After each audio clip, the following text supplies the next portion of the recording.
So first I'd like to call His Grace Mukunda Datta Prabhu, under whom Bhuvaneshwar was serving, to make his offering at the lotus feet of Bhuvaneshwar Prabhu.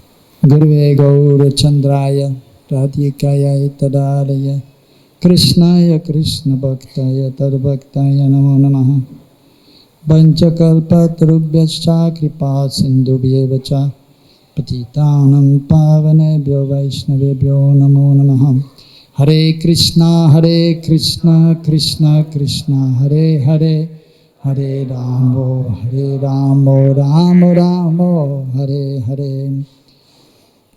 His Grace Bhuvaneshwar Prabhu ki. So, His Grace Bhuvaneshwar Prabhu was cooking for the deities since more than 28 years. End of 91, beginning 92, he was cooking the Rajbhoga, and then also he was cooking the daily sweet. Means every offering we have a sweet which is offered for breakfast, lunch, Rajbhoga, and then both evening artics. So that every day he was preparing, so that it is known as the daily sweet, either with kaju or some atta and different kinds of sweets he was making every day. And at that time he was making also the burfi every day for the deities. And so always when he was cooking, and then he used to cook in the mood I'm assisting Srimati Radharani, and that is actually the proper mood. As we know, because the deity seva is there according to Nitya Lila. The seva is known as, we say, Archan or Nitya Seva, according to Nitya Lila. And so we know, it is mentioned in scriptures, that Srimati Radharani every day she's coming from Varshana to Nandagaon and she's cooking. Of course, Maria Yashoda, she's in charge of the whole house in Nanda Bhavan. But then she's telling Rohini Ma to please also cook some items. And then Srimati Radharani has been called and she's cooking most of the items. And she knows what Krishna likes. And then all the gopis and manjaris are there, the friends of Srimati Radharani. So, and they are cooking. So Bhuvaneshwar Prabhu, he was in that mood that I'm helping Srimati Radharani cooking for Krishna. Of course, also because we are sadhaka and we are performing devotional service under the instruction of the spiritual master, so he had always so much full faith in Srila Prabhupada and trying to please Prabhupada. So as sadhakas, we take shelter of Prabhupada, we worship the deities, we cook under Prabhupada's guidance for his pleasure. But then in the Siddhava story, if we are a little more advanced, then we take shelter of the gopis, of Srimati Radharani, to give pleasure to Krishna. So he was cooking in that mood always, serving his spiritual master Srila Prabhupada, and then helping Srimati Radharani. As we know, Nikunja Yuno Ratikeli Siddhai Ayali Bhir Yuktira Pikshaniya, the spiritual master is there in Nikunja Seva. In Nikunja Seva only the gopis are there, serving Krishna. So that is the mood in the service of the Lord, on the altar, in the kitchen also. And so even we have heard that Prabhupada said, from many sources, that actually he was referring here to one devotee, Vibhu Chaitanya, who was cooking before Bhuvaneshwar Prabhu, from 76 till 91. Vibhu Chaitanya, wonderful devotee, he was cooking, and one time Prabhupada said, of course, so Vibhu Chaitanya was a wonderful devotee, expert cook, he was doing all the offerings, and he was saying the cook here, cooking for the deities, helping Srimati Radharani, is as important as a GBC. So, because it is very, confidential service, most confidential service in Sri Vrindavan Dham. So anyhow, so after Vibhu Chaitanya left, and at that time, before I came. I was on the altar already at that time, but the previous head Pujari Purnachand Prabhu, so he was cooking a few days himself, and then some other devotees. My wife was cooking maybe for 3 months the Rajbhoga, and then Bhakti Bringa Govindaraj was a little time after Purnachand left, head Pujari, and then they asked me to do the seva, and then Bhuvaneshwar Prabhu, so he was requesting if he could cook for the deities, and everyone was fine, and then he became the head cook when I became head Pujari. So early 92, January 92, 1st January 92. And so I had known Bhuvaneshwar already from before actually. I met him the first time in 1986 in January in New York. I was for a little while, which was 3 years in New York, and he was just on his way to come to Vrindavan. And so we met in the temple, and already at that time somehow we immediately had a good relationship, and we spoke together, and he's asking me where I'm from, what I'm doing here, and so we were speaking together, and then he was saying, yes, I'm going to Vrindavan, I want to stay there. And so then we had already at that time a little relationship, and then he went, and I was still for some time more in New York, but then 87, I also came back to Vrindavan. I had joined here, 1980. So then, at that time, he had become the BBT in charge. And so at that time, there was a small room in the Gurukul building downstairs. There's the Prasadam hall, which was there for the Gurukul, and the kitchen, Gurukul kitchen, and Gurukul go down. And after that, so the BBT office was there, and so he was in charge, and so then we met, and we became very good friends. Of course, I always, as a senior devotee, he was like my elder brother also. And almost every day I used to come and be with him, and we used to, and he was reading mostly from Srimad Bhagavatam or some nectar of devotion. And so we had this very wonderful relationship right from that time. So that was in 87. And so then, and already at that time I saw he's a very simple devotee, and trying to be a good brahmachari. And he was strict brahmachari, not speaking to women, not trying to look at women, and just being with the brahmacharis. And already at that time also he tried to always have some devotees come to him, and then he was speaking just about Krishna and about Mahaprabhu, about Prabhupada, and just like Gainda Prabhu also, practically not speaking any prajalpa, just about devotional service, about Krishna, and just doing his seva.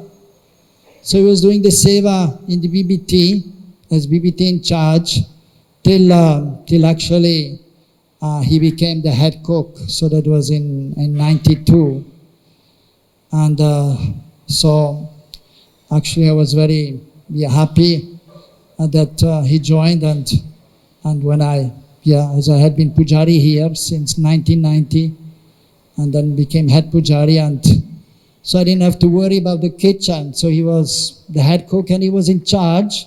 He was not cooking as much as Bhuvaneshwar Prabhu, who was cooking a whole day almost, but he was in charge, and he was making sure that in the morning the breakfast was nicely done, in the evening. So he used to come also and see how they're cooking, and so he was in charge, but he was just cooking the Rajbhoga at that time, and some other devotees were doing the evening offerings. And so year after year, and so we continued also our relationship, and I used to regularly be with him. And then, so then one time he had a little accident. Actually, it was just maybe 14 years ago, 15 years ago. He was just a Mangalatik time, he wanted to come on the altar.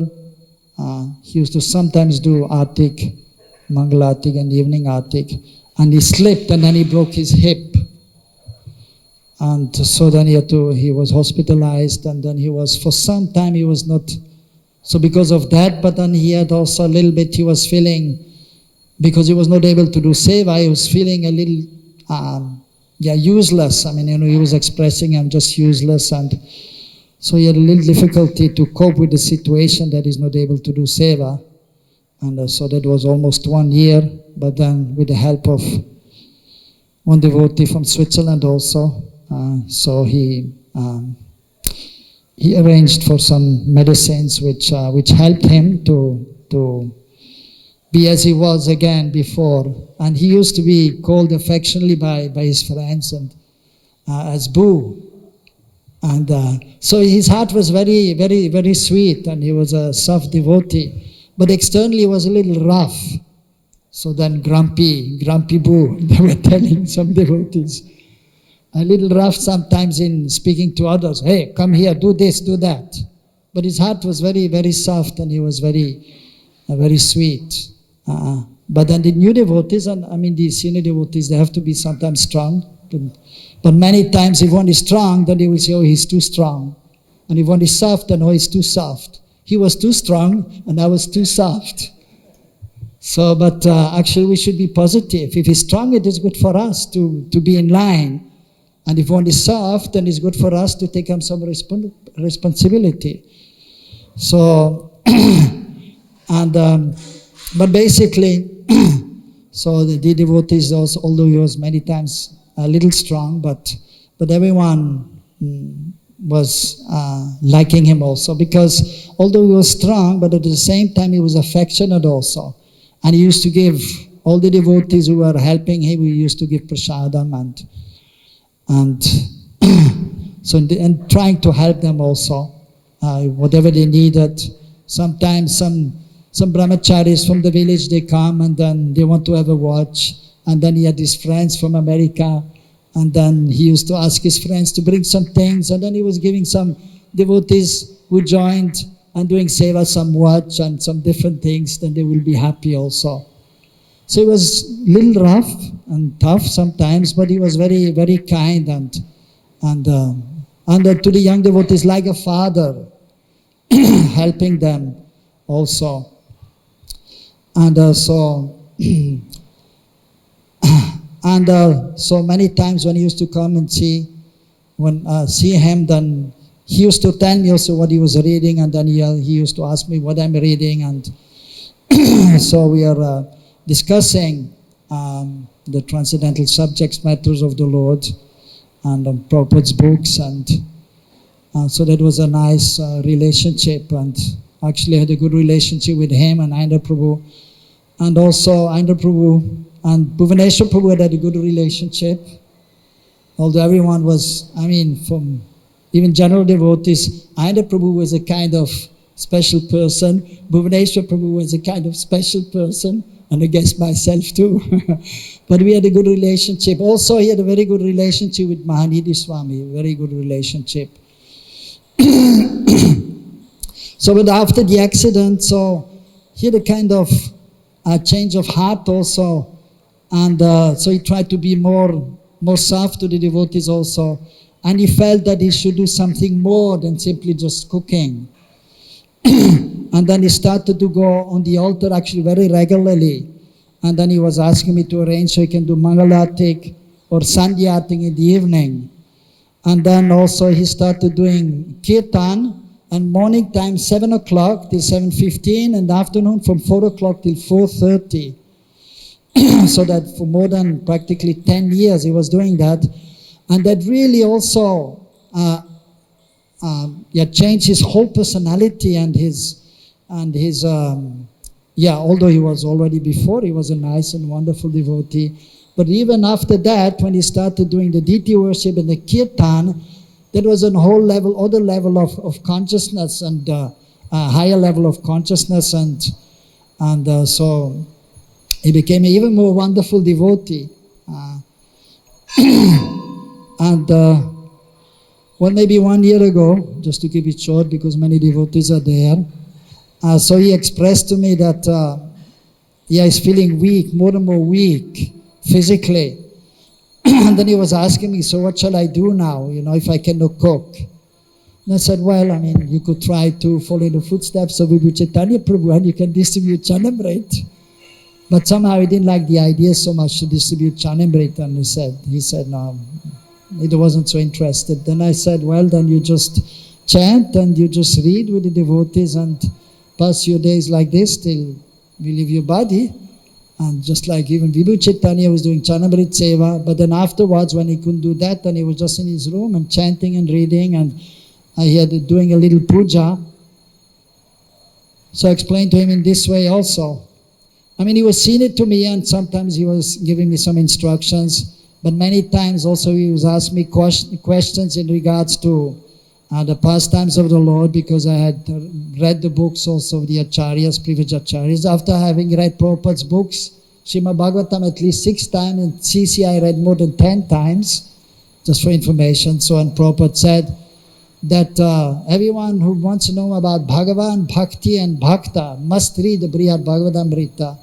And referring also, for the devotees who have read scrutinizingly Prabhupada's books, they may read other books also, just to enrich their understanding.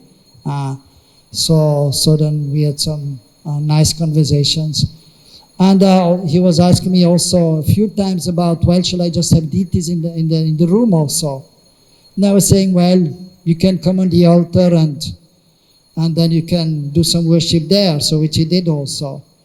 And but then one time he said, well, what about if I take Prabhupada and have Prabhupada in my room? I said, yeah, that's a good idea. And so what seva shall I do? I said, well, you just give him a little garland, a few flowers, and you can offer fruit. And he was doing that also for some time. But then after Radhashtami last year, again he was expressing that I'm not able to do the seva nicely, and then he had gone to a doctor also in Delhi, and then he came back, and then I asked him, so what did the doctor say? Well, he gave some medicine, but then he was saying the medicines are not working anymore. There's no use of that. And then, so already maybe since 3-4 years, he had stopped cooking on Ekadashi. Before he was cooking every day, every single day, even Ekadashi. Even many times I'd ask him, well, maybe some other devotees, and some devotees came to me, maybe you can let them cook, but he just wanted to cook himself. And then I let him do, just like Vibhu Chaitanya was also cooking everything himself. But then maybe 4 or 5 years ago it was, then he asked one devotee to do the cooking on Ekadashi, and then from that time on, or maybe even more than 6 years or 7 years. And then every day, every Ekadashi he used to go to Radha Damodar temple, every Ekadashi, and take darshan there and do parikrama, and then come back and used to chant more and read more on Ekadashi. So, till the lockdown actually, last year, he was doing that every Ekadashi. So, but then after Radhashtami, then he asked me to maybe ask some other devotees to cook, maybe one more time in a week. So then basically 2 times a week somebody else was cooking. And then a few weeks later he just told me he cannot cook anymore. And then first I was a little worried after Bhuvaneshwar, who will cook? Because Rajbhoga, it takes at least you have to be there at 8:30 till 11 o'clock, 2.5 hours. And I always had difficulty in getting devotees or pujaris to cook for the deities. But somehow we manage and we have enough pujaris, and I was a little worried. But then by Krishna's mercy, we had a few devotees who are enthusiastic to cook, and now we have 4 devotees who are, one is cooking 3 days and the others are cooking one day. And so in this way the seva is going on, and they are cooking nicely also, the Rajbhoga. And daily sweet also they are doing, and the Sandesh. And then, so then it's maybe almost 8 months. So then he was just trying to cope with the situation again, feeling a little bit depressed, not able to do seva. And but what to do? But at one point I told him also, well, maybe you just have to prepare to leave the body, and then so maybe slowly but surely. But then he was not really ready. And then, but as time was going by, then he also realized that he has to leave the body. And to some point, it's some kind of, yes, so we have to stop here, I guess, yeah. Hare Krishna. Thank you for reminding me. My time is up. So, wonderful devotee, and so, His Grace Bhuvaneshwar Prabhu ki, Srila Prabhupada ki, Sisi Gonitai ki, Krishna Balaram ki, Radha Shama Sundar ki. Hare Krishna. Thank Mukunda Datta for this wonderful presentation of Bhuvaneshwar's wonderful qualities, that he was more than a GBC. So next we'd like to ask our dear President Panchagoda Prabhu to make his offering. Shri Bhuvaneshwar ki. Well, Mukunda Datta said it all, so it's not much really. I came with my family in '93. I was the vice president for 7 years, and we spent a lot of time together. Boo would make invite for the Rajbhoga, and I said, "Oh, Boo, very good. No, not my fault. Radharani did it." And I was one of those that he would ask, when coming from America, make sure you bring me X, Y, Z, but mainly for the deities. You know, either ghee, honey, some other kind of supplies necessary for cooking the Rajbhoga, and also a few little electronic items so he can hear Bhagavatam and hear Prabhupada and also hear the radio, the kirtan. Although he had a certain dry humor, I came in with my striped kurta. He said, "Oh, you forgot to take off your pajamas. What happened?" You know. So he would always call and say, "Are you still in Maya?" I said, "Boo, there was never a time I'm not in Maya, you know." He said, "You chanting your rounds?" But in a very friendly way, very nice way. And he'd only be in anxiety when he had to leave the country or leave his service to renew his visa. We all have that issue, that problem. And Bhuvaneshwar, he would always be conscientious to, whenever senior people come, to give them maha.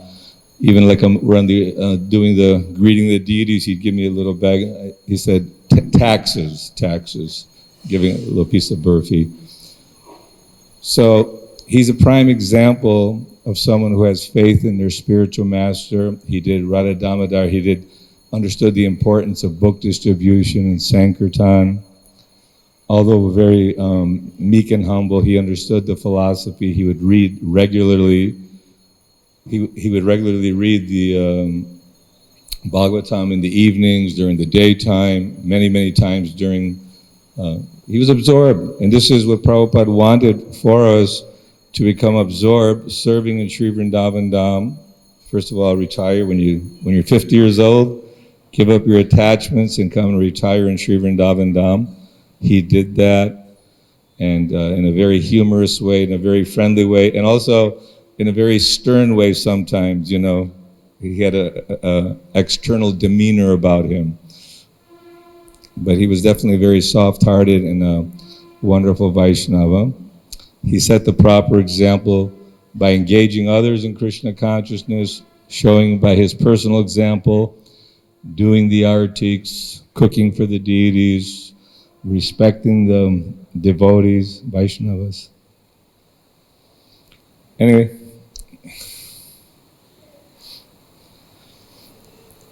Bhu was very friendly to many. He'll be missed by the devotees, and also appreciate his achievements, his realizations, and knowing when his time is up, making glorious exit in Sri Vrindavan Dham. Shri Bhuvaneshwar ki. So we'd like to thank His Grace Panchagoda Prabhu for reminding us of the wonderful qualities of Bhuvaneshwar. Next we have a letter from His Holiness Jayapataka Swami. My dear godbrother passes away. His Grace Bhuvaneshwar Prabhu, my dear godbrother, left his body today. He was serving their Lordship Sri Sri Gaurnitai, Sri Sri Krishna Balaram, Sri Sri Radha Shamsundar in Vrindavan Dham as head cook for many years. We are offering our prayers and respects to the departed soul and request all devotees to pray for the safe journey of the Atma of Bhuvaneshwar Prabhu to the spiritual world. Hare Krishna, His Holiness Jai Pataka Swami. Bhuvaneshwar Prabhu ki. So next we'd like to request Shrutikirti Prabhu to make his offering for Bhuvaneshwar Prabhu. Hare Krishna. I guess I first met Bhuvaneshwar Prabhu in 1972, 1973 in Los Angeles. That's when I had become Prabhupada's servant, so that was my first trip to the West Coast. There were some pictures you can see on social media at the time. Bhuvaneshwar, he looked the same then as he did now. He's one of the few people you could recognize in the photo. Yeah, you didn't have to say he's the person with the black. No, that was Boo then, you know. Of course, over the years, coming to Vrindavan, myself, I always stayed a short time, a few weeks, a month, a dozen or more times, 20 times. He was always here, he was always there, and he always communicated with everyone, you know. My association with him, sometimes he would bring me into his room for some Mahaprasadam, but then I usually met him here every morning, coming to Mangal Arti, coming to greet the deities. And when I came some 16 months ago, of course, you know, Boo had his services, so his one service was giving the Prabhupada Charnamrita every day at the end of the deity greeting. And of course, myself, being the puffed up person I am, I thought, I'm Prabhupada's servant, I should be doing this. So we had our little games we would play in front of Prabhupada, in front of Radha Shama Sundar. He never once said, here, you do it today. But whenever I went towards it, he would always let me do it. So we had our special little competition for service. And also greeting the deities. Greeting the deities with Boo was also an experience. Very often he would say something, if he liked or didn't like, about their dress. He had very good eye, Boo, very understood colors, not just cooking. Boo had a wide range of expertise.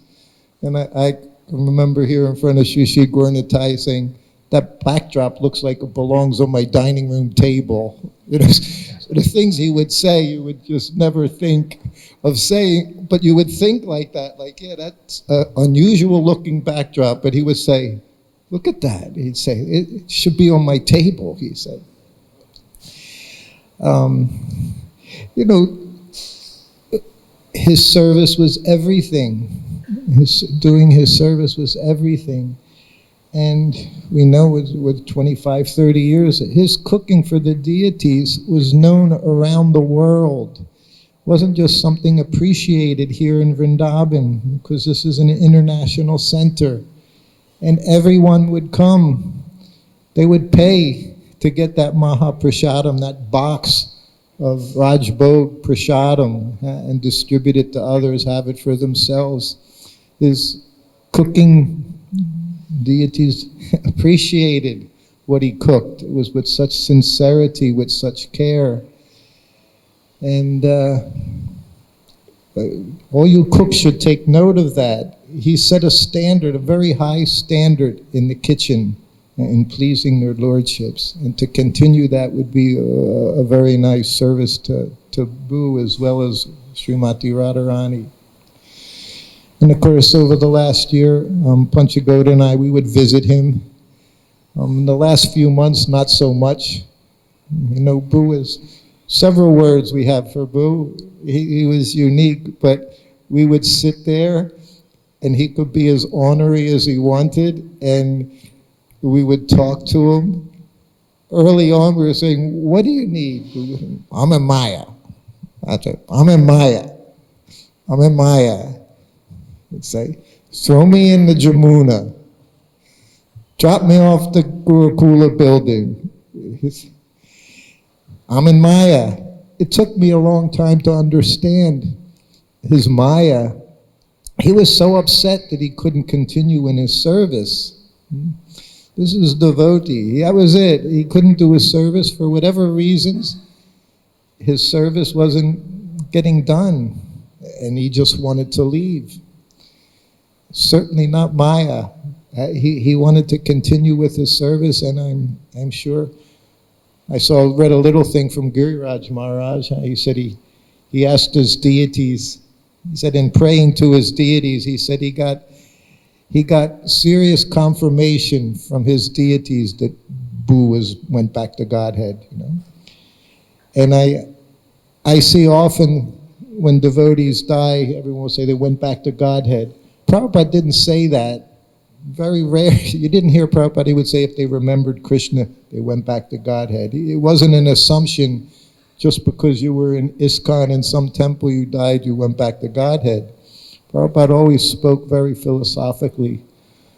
But it was just from my own feelings. Boo went back to Godhead. He was already back to Godhead while he was here. To be with him was always a delight. And I'm, like our other God brothers, really going to miss him. He was part of Vrindavan. He was very much part of this temple. I've always come and gone over the years. I hope to become, after 50 years, part of this Vrindavan community. But he was a pillar here in Vrindavan, and he'll always be remembered. And like we say, we have many, many people to speak, so I'll stop here. But we all owe very much to Bhuvaneshwar. I was very happy to have some time to spend with him over this last year, and we'll miss him very much. Jai Bhuveshwar Ki Jai. Hare Krishna. So we'd like to thank Shruti Kirti for sharing his wonderful experiences and reminding us that Bhu was a pillar of this Vrindavan temple. Next I have offering from Niranjan Swami. Rarely would I make a trip to Vrindavan without visiting my dear godbrother Bhuvaneshwar Prabhu. I knew him from the time when I was temple president in Boston in late 70s. He was Sri Radha Gopi Ballava's cook, and he was a great cook at that. Anyone who knows Bhu, as he was affectionately known to so many, knows that he loved his service of cooking for Sri Radha Shyam Sundar. That service was his life and soul, and he faithfully rendered that service for many decades. Whenever I would visit Bhuvaneshwar Prabhu in his room, if he heard I was there at the temple taking darshan, also planning to visit him, Bhuvaneshwar Prabhu would also arrange to have a small plate, sometimes not so small, of Mahaprasad waiting for me in his room from the lunch offering he cooked that day. We'd then sit and talk for a while about Braj. He'd ask me about my preaching. We would embrace, and then I would be on my way. He would always ask me when I would be coming back again.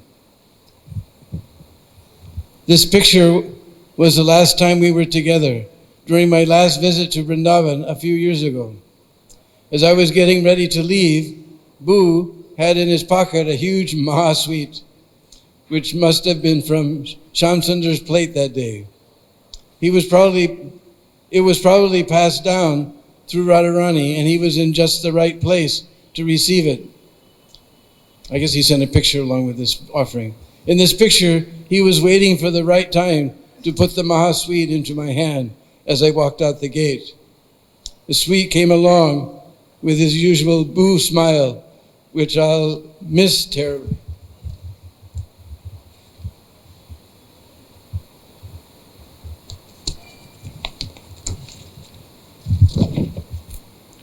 I seem to remember that as soon as the sweet was put in my hand, though, there was another line of devotees waiting to get as much remnants as I was willing to give. Needless to say, although it was a huge sweet, it all went pretty fast. There's no way I can think of Boo separate from Srimati Radharani. I have no doubt that he will be making his next prep right there alongside her. Bhuvaneshwar Prabhu ki jai.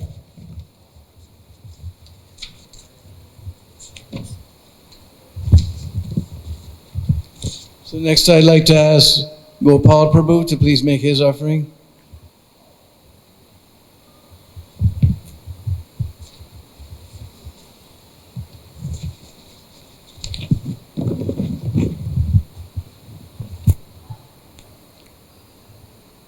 Shriman Bhuvaneshwar Prabhu Ki Jai.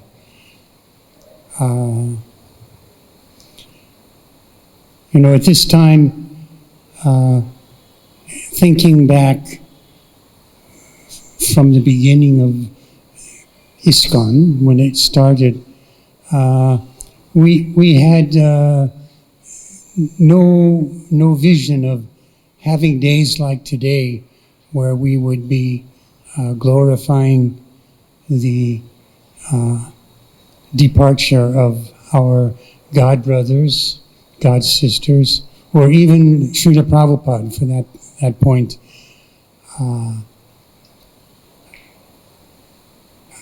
I was told that Bhuvaneshwar joined ISKCON in Chicago Temple.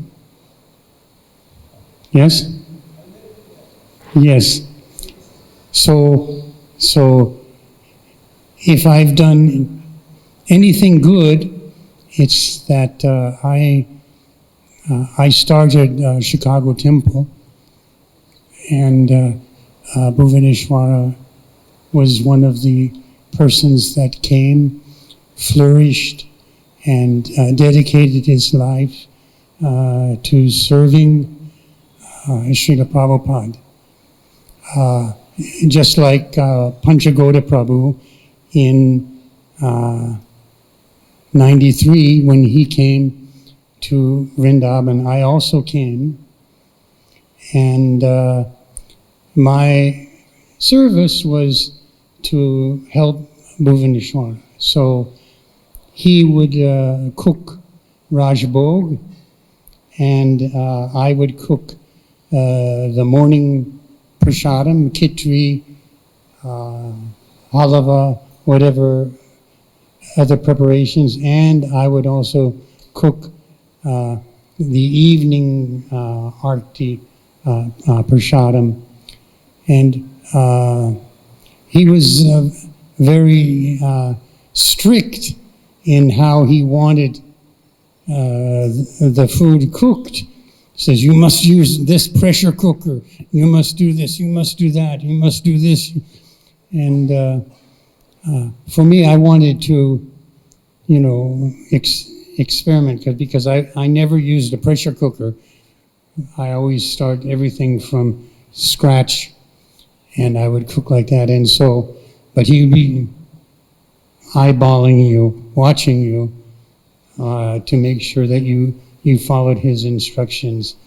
Only on some occasions I was able to sneak by him and cook my way and offer the prasadam to the deities. But we know that Bhuvaneshwara had a unique personality, and many of you have said that he had a grumpy side. But it was just a facade. He was actually very tender and soft and kind-hearted and a lovable person. He would not communicate, at least openly, too much or socialize, which is good because it didn't allow him to engage in prajapal. But I would get, he didn't have a smartphone. He had one of the old style phones, a little one like that. And always I would get some text messages. Tomorrow's Ekadasi. Don't forget. And then he says, I have to give class today. I don't know what I'm going to talk about. And then, he wants me to answer him, give him some encouragement. And I always told him, he says, you don't have to worry.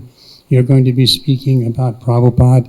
You're going to be speaking about Krishna. So whatever you say will be perfect. So the last days of Bhuvaneshwara's presence here, it was very difficult for all of us, I think we will say, to see him deteriorating away and becoming more recluse. And even the passing is a joyous occasion. For me, it was a very sad time. Even to see pictures of Bhuvaneshwara or go to visit him, I couldn't do it because you remember him like he is here, a vibrant, dedicated devotee to Srila Prabhupada. But his reward for his years of service, as some of you have already said, most definitely he's gone back to Krishna. Hare Krishna. Bhuvaneshwar Prabhu ki! So we'd like to thank Gopal for sharing his memories of Bhuvaneshwar Prabhu, especially everyone's remembering his wry sense of humor. Next we have a letter from His Holiness Bhakti Rasamrita Swami. As gradually senior devotees are leaving this physical plane, I am reminded more and more of how precious the association of such devotees is and how sublime their qualities are. It's hard to imagine Sri Krishna Balaram Mandir without Bhuvaneshwar Prabhu. He was such a regular daily presence, year after year, decade after decade, that I rarely recall instances when he was not in the temple. It is perhaps only in the last year or two that he may have not been so visible due to failing health. It is also rare to see devotees doing the same service steadily for so many years at a stretch with enthusiasm and so meticulously with so much care and devotion. Being the main cook for the deities, he represented Srimati Radharani's department. How many times would he offer me Mahaprasadam, not just when I served in Vrindavan, but also during my visits. Many, many other devotees had the same experience. He was a man of few words. In my experience, he only spoke of what he had read in Srila Prabhupada's books or heard during class that day, or perhaps occasionally about his service. I have never heard him indulging in prajalpa, criticizing devotees, or wasting time. He would be in the temple attending kirtan or class or doing service, or in his room reading and chanting. He would go up to devotees with some transcendental message or instruction. I have many fond memories of partaking prasadam and discussing Krishna Katha with him in his room. I also remember that for many years he would send text messages on every Ekadasi and on festival days, glorifying that day and reminding everyone to fast, chant more, etc. I will miss our dear Bhuvaneshwar Prabhu. We have lost a precious jewel from our midst. I am sure he is cooking for their lordships. Sri Bhuvaneshwar Prabhu ki!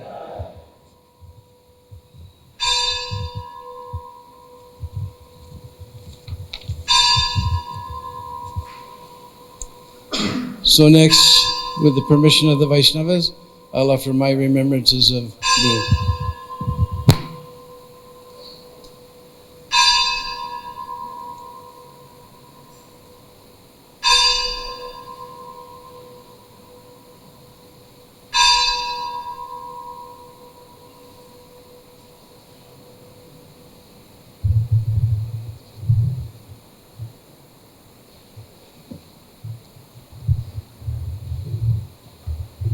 Panchakalpatrubhyascha kripasindhubhyevacha patitanam pavanebhyo Vaishnavebhyo namo namaha.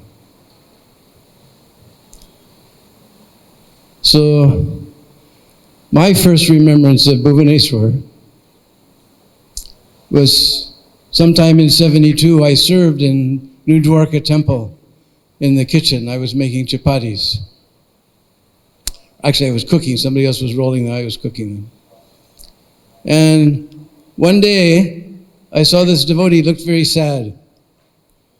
And I said, Prabhu, what's the matter? And he just read a purport in one of Prabhupada's books where Prabhupada said, if one is fat, it is very difficult to make spiritual advancement. So we all know from the beginning, Boo was always a little bit chubby. So he was very depressed. That was my first meeting of Bhuvaneshwar in 1972. And I remember he used to work he did service in the kitchen department there also. Then he left for Radha Damodar Party, and later so many other services he did. Then I joined Vrindavan Temple in 1984. Somewhere around 1986, I hadn't seen Bhuvaneshwar since then, since that time in LA. And he showed up in Vrindavan Temple. And first he was given the service of taking care of the BBT book go down and Sankirtan party. And finally of course we all know he got his service cooking in the kitchen.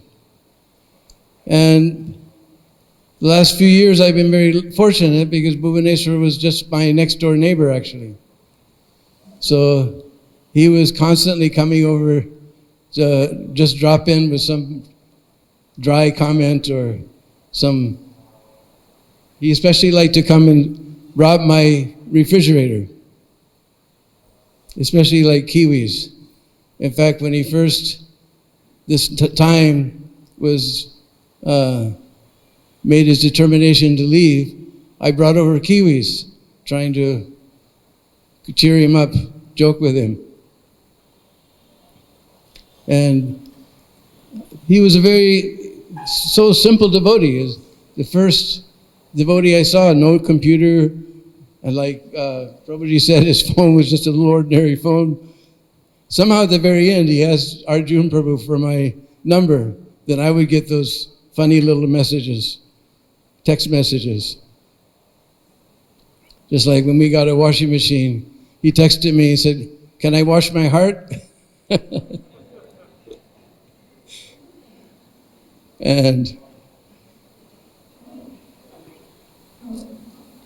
And he would always make these, just like, I think it was Shruti Kirti said about the backdrop. There was one backdrop, I remember Bhu at Mangalarti came up to me and said, "This is the bedspread backdrop." Then there's one devotee who leads a very unique Mangalarti. And Boo came up to me and said, "This is a Louis Armstrong Mangalarti."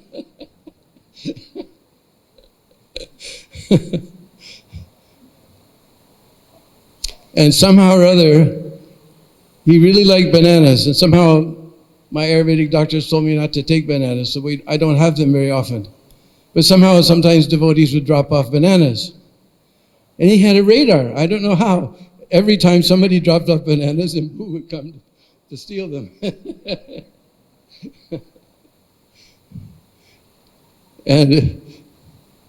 And he, every once in a while, that I knew I got in Radhesham's mercy, he would bring a Maha sweet. And for all the years that I lived next door, it was always the very same sweet. I thought sometimes he was going to bring me a ras malai or something, really incredible sweet. But he always brought this, I guess it was some type of burfi with ground up peanuts in it. That's the only Maha sweet he ever brought for me.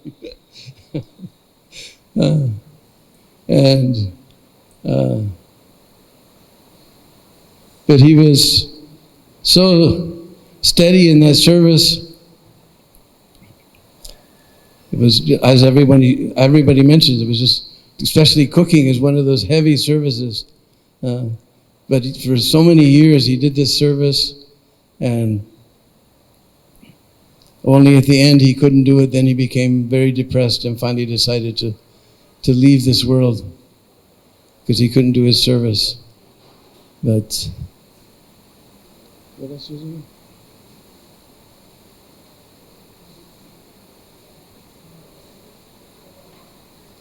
All right, we'll keep it short. But unfortunately, I never kept all of those text messages.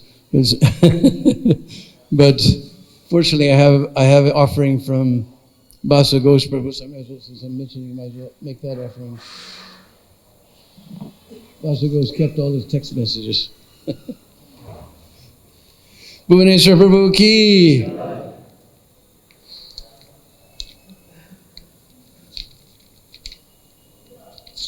It's amazing, although he had no, when you hear Basa Ghosh's text messages, it's amazing. He had no computer, he had no smartphone, he had nothing, but he was aware of everything that's going on. He listened to this. Remembering Bhuvaneshwar Prabhu, very short essay by Basa Ghosh. Not sure how I can properly glorify our dear departed Bhuvaneshwar Prabhu. Now that he has left our association, I can only lament that my relationship wasn't closer than it was. Because I was an occasional visitor to Vrindavan over the years, and well, he had become a Brajavasi, residing at Holy Dham Vrindavan for 35 years. There were some breaks from Vrindavan during that long period, but they were few and far between. It's a fact that during my Vrindavan visits, I would not spend much time with him, although I did visit him in his room now and then. What I do have is a record of text messages he sent me over the past few years on my smartphone. Now I see that record of messages is saved, most of it saved on my old phone, but I still have the recent ones. Sunday, April 19th, 2019, appearance Lord Ram, green as grass. Wednesday, February 4th, 2020, Ekadasi, fasting to noon for Braha. No beans, no grains, or bat soup. He knew what was going on. April 3rd, 2020. When will shutdown be over? Jai Radhe. April 21st. No shortage, no visitors, no bhav, no travel, no cricket. May 5th, 2020. Lord Nrsingadev appearance. Fasting till dusk, not day or night. Pray to do bhajan. May 7th. No end to this crisis. May 8th. I sent him a verse from Bhagavad-Gita. I meant to send 13.9, but I sent him to look at 16.9. He immediately caught the mistake. 16.9, no mention of disease. May 14th, devotees can't get virus. Whose name? Not me. May 17th, any change in lockdown status? UP, All India? May 18th, happy Aparakadasi. Devotional service can never be stopped, any place or any time. June 3rd, riots in USA. Danger every step. June 6th, no nothing this year due to lockdown. Jai Radhe. June 15th, have we attained the Brahman platform? June 16th, time to renounce all attachments, take sannyas. I guess he's talking to Basa Ghosh. Happy Yogini Ekadasi, no mundane talk. Lord Chaitanya to Raghunath Das Goswami. June 17th, Trump going to war with China? Virus not enough? More suffering for all?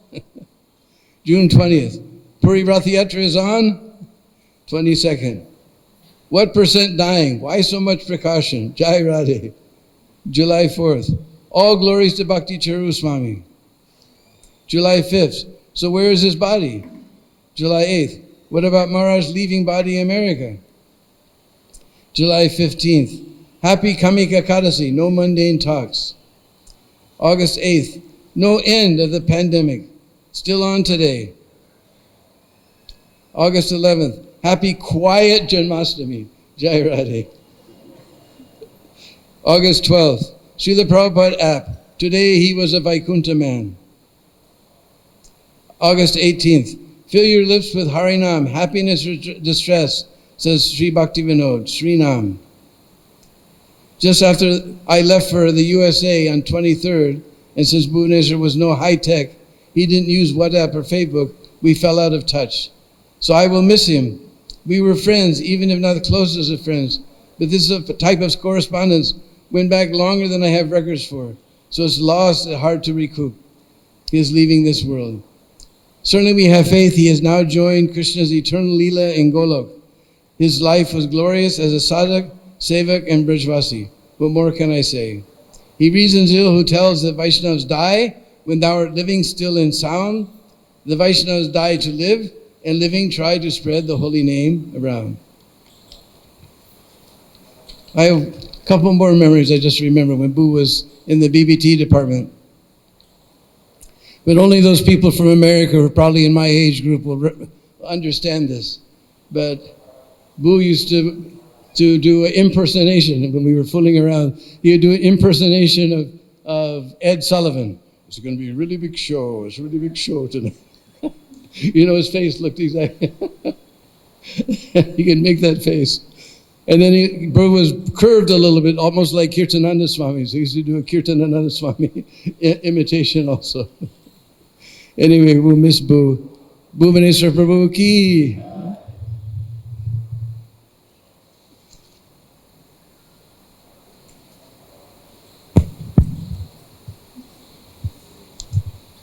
Next, we'd like to request His Holiness B.A. Janardhan Swami to make his offering.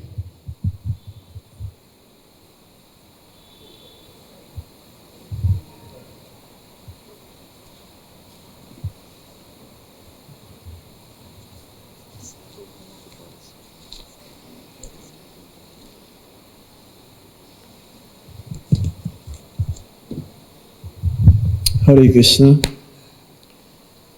Vanchakalpatarubhyascha kipasindubhya evacha patitanam pavanebhyo vaishnavebhyo namo namaha. First of all, I would like to relate to you the offerings of my Guru Maharaj. He says that Bhuvaneshwar Prabhu is a great devotee. He's a sadhu. And he says he went back home, back to Godhead.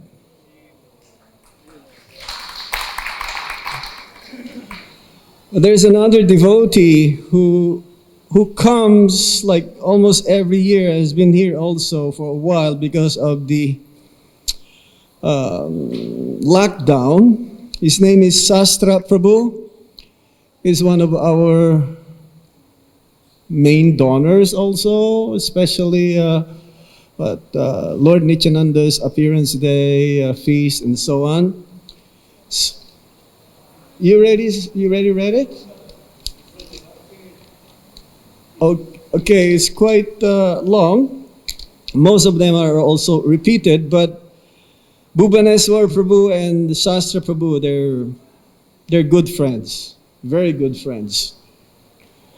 He says, I cannot imagine Vrindavan and my visiting Krishna Balaram Mandir without the precious association of my dear friend and mentor, Bhuvaneshwar Prabhu. For the past 10 years or more, whether my stay was for a few months or longer here at Krishna Balaram Mandir, I would spend every night with Bhuvaneshwar Prabhu reading Prabhupada's books together in his room. Bhuvaneshwar's demeanor was always no nonsense. He was not interested in speaking or hearing prajalpa. His nature was he always seemed grave. Therefore, a smile or a laugh from Bhuvaneshwar was to be treasured. Despite his manners, Bhuvaneshwar's heart was very loving. Underneath, he had a very caring nature. When I was in the United States, Bhuvaneshwar always kept track of me. He would text me for Ekadasi and holidays, and I could always count on Bhuvaneshwar for the occasional sovereign calls from Vrindavan. And without fail, a couple of months before my next visit to Vrindavan, I would receive my Bhuvaneshwar's text or request, items he wanted me to bring for Krishna Balaram. I always took Bhuvaneshwar's request as a special mercy, my entrance fee to the holy dham. The first and foremost request was always saffron for the kitchen. Ever since I met Bhuvaneshwar, he always had his stash of saffron in his closet. Bhu was well known for this saffron stash. For me, Bhuvaneshwar would also ask for pecans so that the deities could be offered a rare pecan burfi. Bhu would ask for carob for baking cakes, etc. I was also to bring new aprons and big lighters, just to name a few. But my biggest challenge was the extra long pins to be used in the dressing of the deities. This could be a challenging quest. I often needed to try various stores, but I never wanted to disappoint Bhu. How lucky that Bhuvaneshwar chose me to bring these items. This made me feel like my personal special mercy. But I would later found out that Bhuvaneshwar would make this request to many other visiting devotees. Still for me, this was my own Bhuvaneshwar special mercy. I will always remember with love and transcendental idiosyncrasies of Bhuvaneshwar. His simplistic kirtan melodies that were usually out of tune. This was especially noticeable when he was leading the 7 a.m. kirtan. I would fondly watch Bhuvaneshwar signaling to the guests to stand up for his kirtan and the deities just before the greeting of the deities. And yes, the guests would usually comply. Another idiosyncrasy I will remember with special fondness is Bhuvaneshwar wearing his huge, heavy winter jacket and gloves all the time, especially in front of the deities. It did not have to be very cold, as many of us were only wearing sweaters. Comical perhaps, but to my eyes, a total treasure as he stood reverent-like in front of the deities. I considered that this COVID would be just a hiccup setback, finding myself isolated from Vrindavan just temporarily. But losing Bhuvaneshwar is a great blow. I did not realize that Bhuvaneshwar had become so depressed. COVID was difficult for many devotees, especially with the Krishna Balaram temple being in lockdown. But when I left in August, I never expected such a dire situation to continue for so long, especially for us visiting devotees. Finally, I would like to share one story of mine with Bhuvaneshwar for the pleasure of the devotees. The only days that Bhuvaneshwar would not cook were Ekadasi, and on that day, Bhuvaneshwar and I would go to Radha Damodar temple and do parikrama of the temple.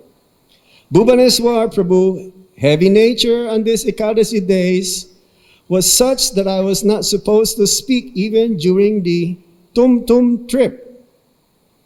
Also, Bhuvaneshwar displayed an extremely serious whenever he would enter into Prabhupada's room in Radha Damodar temple. Personally, on other occasions, I frequently visited the Radha Damodar temple when I was staying in Vrindavan. I would always like to give a donation to the pujaris of the temple. Thus, the pujaris would actually recognize me and mercifully offer me Maha garlands and Mahaprasad. But for the first time, Bhuvaneshwar Prabhu saw me give a donation to the pujaris, Bhuvaneshwar was outraged with me, taken back. Bhu scolded me severely. Didn't you know that we were involved in a lawsuit with the Radha Damodar temple? Bhuvaneshwar totally disapproved. From then on, I would have to be discreet if I wanted to make a donation to the pujaris of Sri Radha Damodar temple. I imagine Bhuvaneshwar still knew, but he never confronted me again. My donation was to the deities. Let me close my offering the eloquent words of a respectful devotee. Bhuvaneshwar's cooking style was unique, and I always knew when I was taking Krishna Balaram Mandir's Mahaprasadam, because the special taste of the various preparations had not changed at all over the years, just like the Mahaprasadam in Jagannath Puri. Bhuvaneshwar Prabhu, okay? It always has the same wonderful and unique flavor. This was the amazing nature of Bhuvaneshwar's consistent service for 25 years. Hare Krishna, I will always love you so much. Your servant, Sastra Das. So, as for myself, I believe I met Bhuvaneshwar Prabhu in Chicago temple, Shishirada Kishore Kishori. That was around 86. Lord Chaitanya Mahaprabhu's centennial, or 500 years.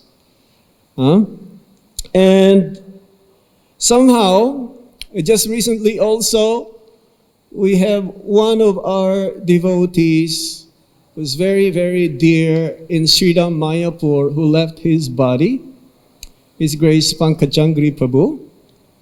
And his service there also, very, very amazing, very dedicated to their Lord, to the Lordships, Prahlad Nishingadev. And by no means, I would say our Bhuvaneshwar Prabhu is no less than Pankajangri Prabhu. Pankajangri Prabhu is dear to Lord Nishingadev. Our Bhuvaneshwar Prabhu is dear to Radhe Shyam, Krishna Balaram, Gaurnitai, Srila Prabhupada. Because the service is absolute.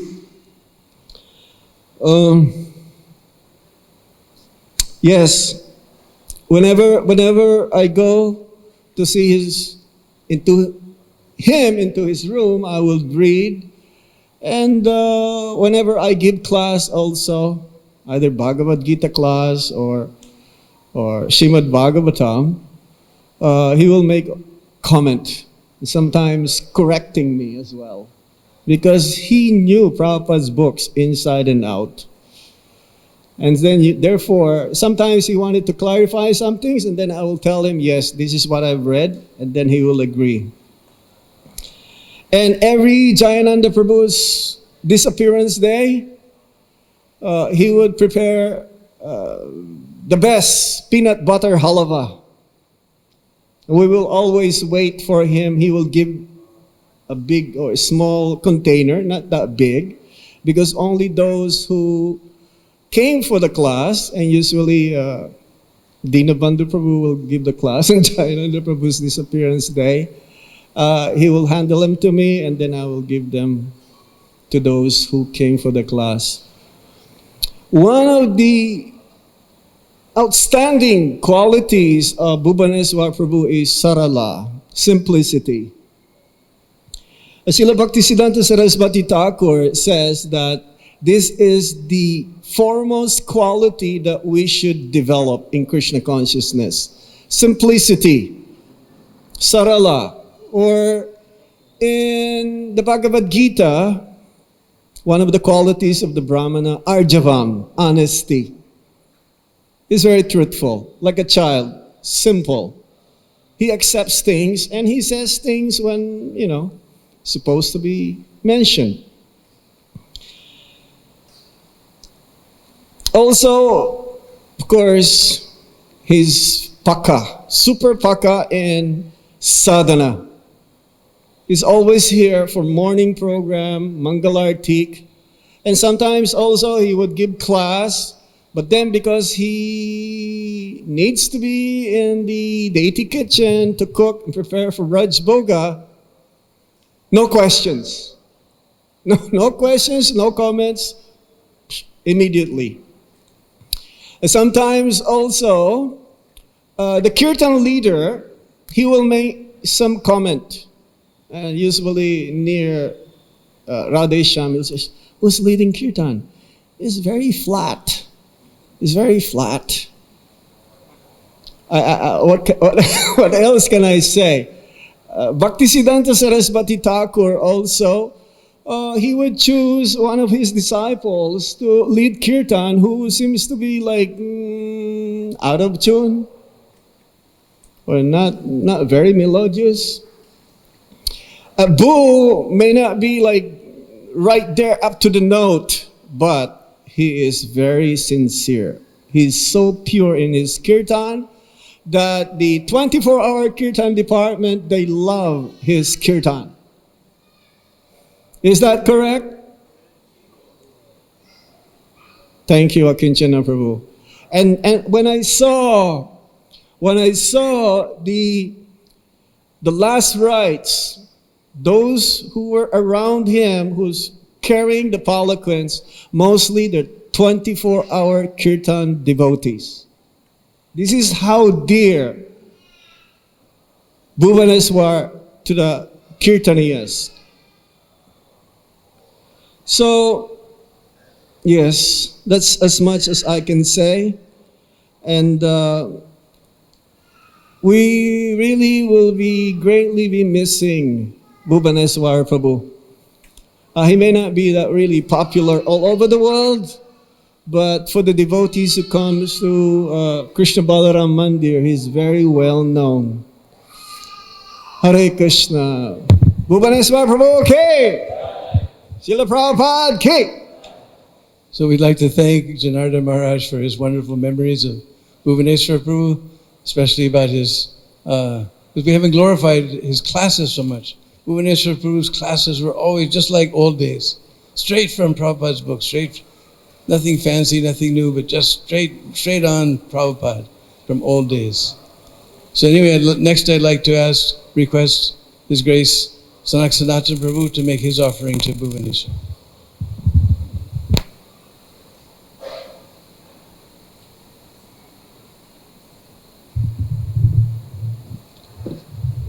Hare Krishna. So, His Grace Bhuvaneshwar Prabhu Ki Jai. I joined actually in Vrindavan. I was staying upstairs in the New Bhakta Ashram. And I had a very small service in Prabhupada's garden. But I couldn't tolerate because the monkeys were there. There was no net. One day the monkeys attacked me and I told the management I cannot go back in this garden. Then I was a little bit in the kitchen making chapatis on this they had a very big plate and that was too hot. And then the next service was with Bhuvaneshwar Prabhu in the BBT. And we immediately made friendship. He was very friendly and he asked me to buy him a gas bottle. I bought him a gas bottle. Then out of gratitude for the gas bottle, he would also cook for me. He always was having this boiled sabji. He had a hard time with the spicy things. And like that was going on. And I was sick a lot. And so somewhere he read in Prabhupada's books a special recipe of making a devotee healthy. He read that a Vaishnava should take a big water in his mouth and rinse it forward and backward many times and spit it over the face of the sick person. So from morning on, Bhu was very excited. He said, I read something, in the afternoon will come and I will make you healthy. So I was very wondering what will come, and he brought me on the veranda. He was staying actually with Manidi Swami and Radha Govinda Maharaj. Now Radhaman Maharaj is in that room, I think. Obviously he had, I think, one sannyas tanda was standing, Manidi. So he called me to his room. He put me on the veranda. He told me at the side of the veranda, you hold your head like that. Then he swallowed the water and I was already wondering and whoosh, he spit it all over my face. So I got the full mercy. I wasn't new, I wasn't offended, but I was a bit surprised. But he shown me in the book where he read it, that's where it come from, it is authorized. So then I went on Padayatra and same like most of the devotees experience when I was coming back from Padayatra, at least 2-3 times a year, I used to come for visa, we used to come for Raj Mandal or something. And sometimes I had to fix a cinema projector and daily, so I would stop over in Vrindavan. So I come to his room and he would give Mahaprasadam and he always make you sit down and read. Then when I got married, until hey, you got married, you know, it was like an offense to him that I got married. And then I had another very special experience. One day I came to Mumbai. I was building the temple in Mandir. I would always come to Mumbai.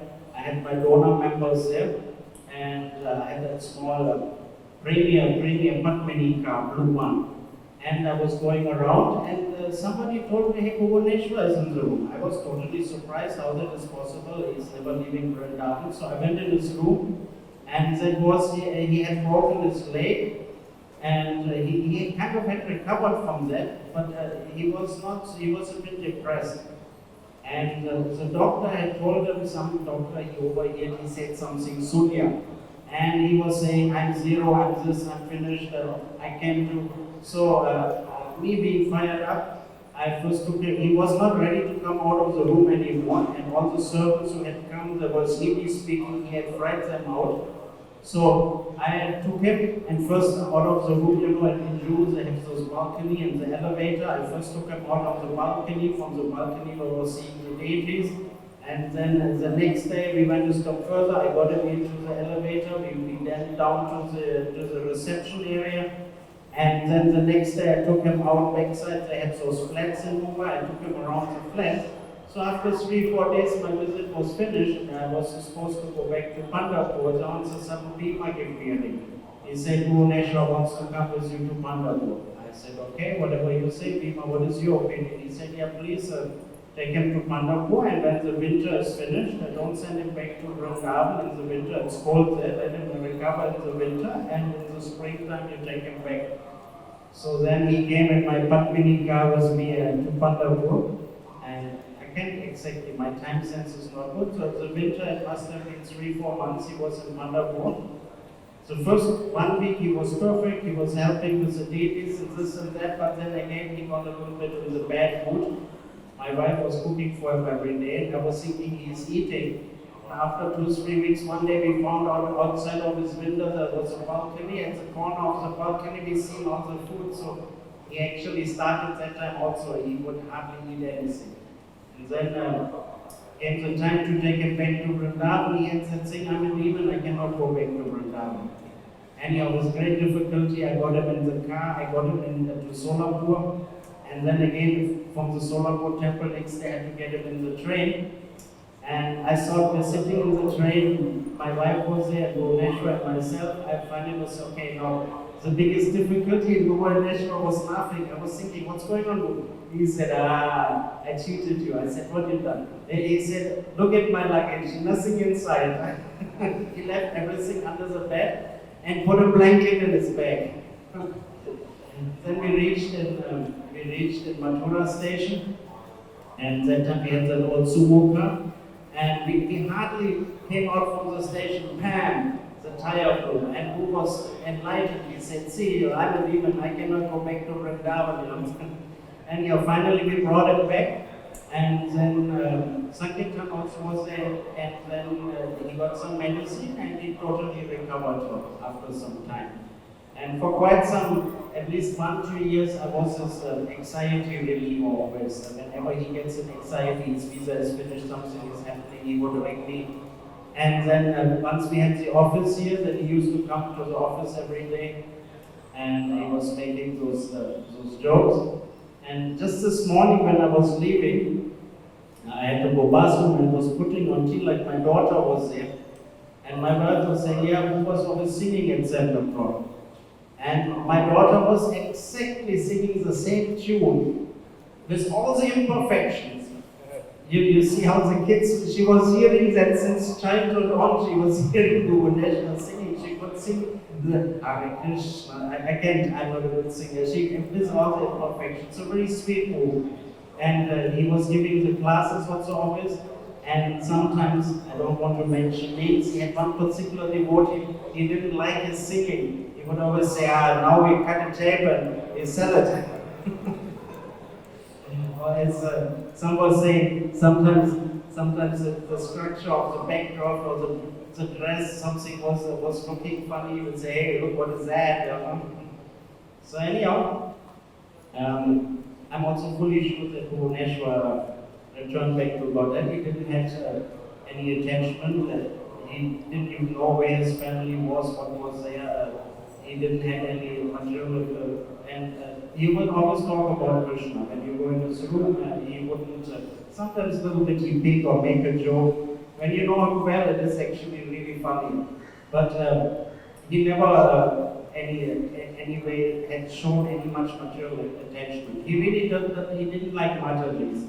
Even my wife had cooked for him for quite some time, but he always felt Mataji should not come his room, Mataji should not come near, that disturbed his mind, and Matajis are Maya. So, but then one time, in the very beginning, we were upstairs in the Brahmachari building, and I forgot that Mataji for Prabhupada in white. She was secretary there. She also left her body, was staying in room number. Aditya was walking, and who wants to something said, oh look, the Manjaris are moving. And very sincerely, I was thinking, oh, this is a very change in whose mind. So anyhow, I don't want to take up too much time. I had a very close relationship with Bhuvaneshwar, and I have to admit, at the later stages, I went only once in his room, and he did talk to me. What he's saying, he's not talking. He was talking, and he was giving, for everything his answer was no. And then I was thinking I will trick him and make an answer where no means yes, but still he immediately caught me and said yes. So afterwards, I kind of, at the end, I didn't want to really see that situation. I rather want to, as somebody said before, remember him as he was. Jai. His grace Bhuvaneshwar Prabhu ki Jai. Vrindavan ki Jai. But we'd like to thank Sanatana Prabhu for the very wonderful memories of Bhuvaneshwar Prabhu. Next we'd like to request Sukadeva Maharaj. Please bring his offering.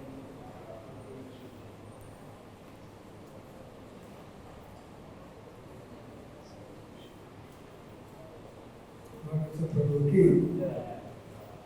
Morning after the Navratri, Dharma Prabhu came today. We are in association with Bhuvaneshwar Prabhu.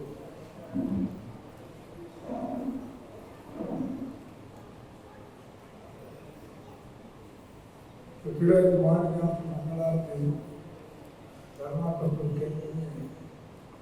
So today, the Memorial Sabha, Bhuvaneshwar Prabhu. We are an association.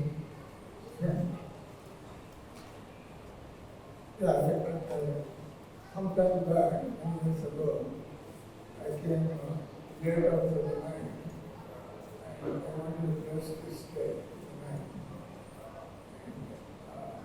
My assistant was Radha disciple, so he took me to Radha Maharaj, and Bhuvaneshwar Prabhu was in his room. Maharaj can stay here. So I stayed in the night, and that was the evening.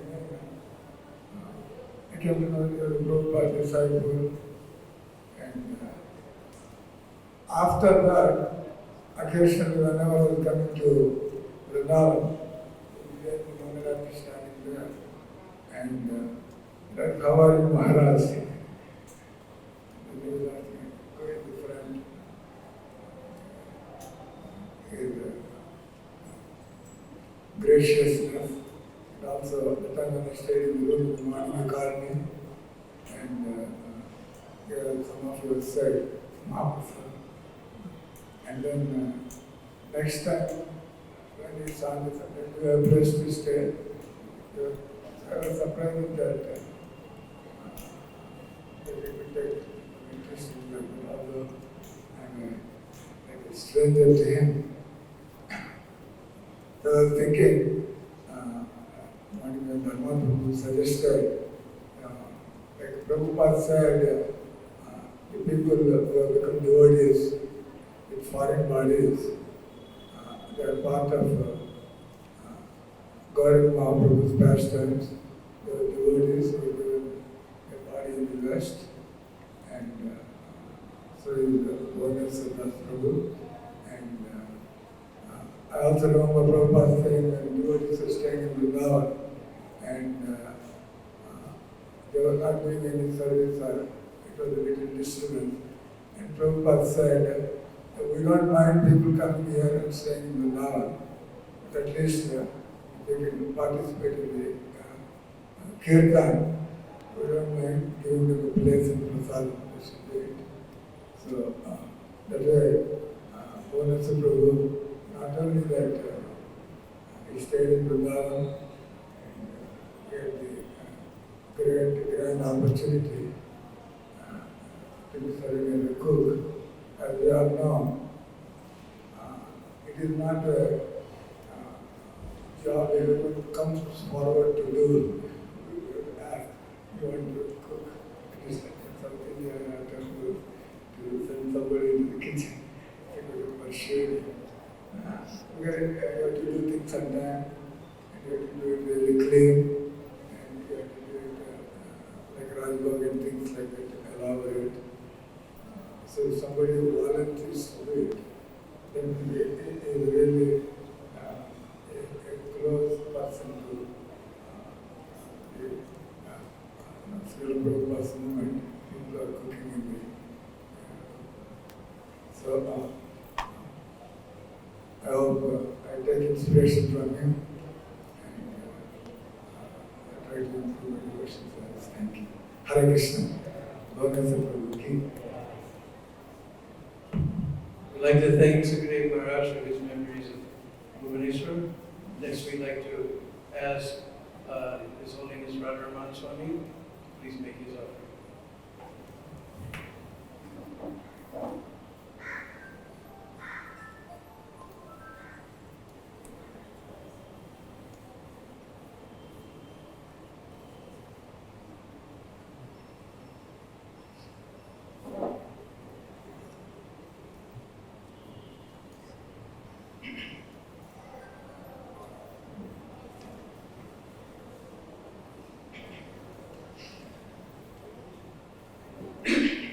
Hare Krishna.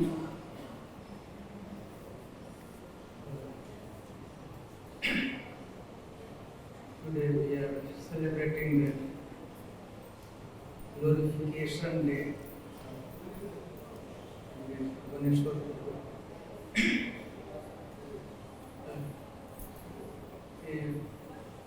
I will try first of all, I will try my best to be I bring I hope.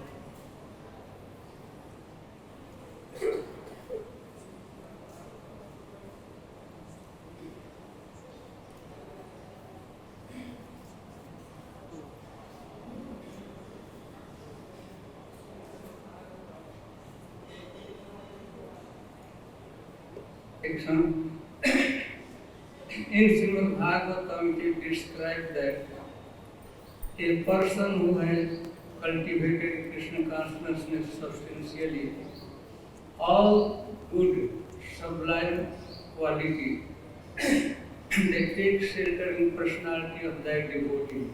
Many unlimited quality. Here, try to remember memorize some of quality in the personality of Bhuvaneshwar Prabhu. It was visible. Some quality is hidden inside, but some quality it was visible in his personality. And one thing before that, though by the influence of powerful time factor, left his body, however, few days ago, but he had left with us. Type is considered to be a legacy from Bhuvaneshwar Prabhu.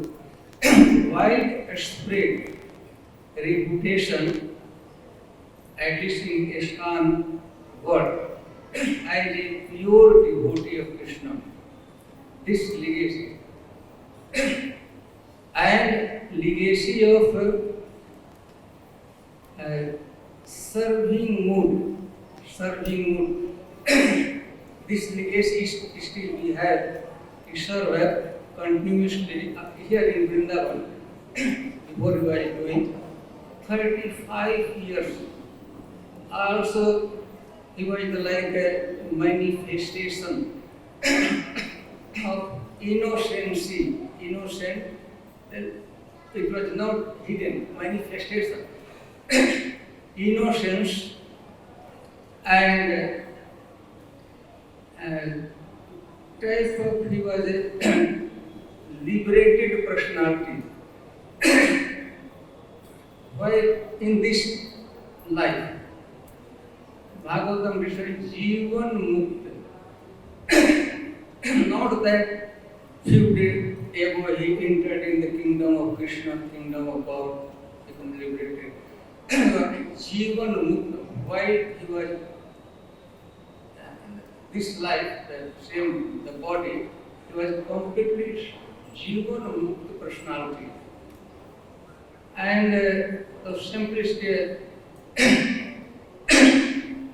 one of his qualities that in Vedic Granth described that a devotee should be like he is व्यक्ति से आजाद शत्रु. Ajad Satru means enemy.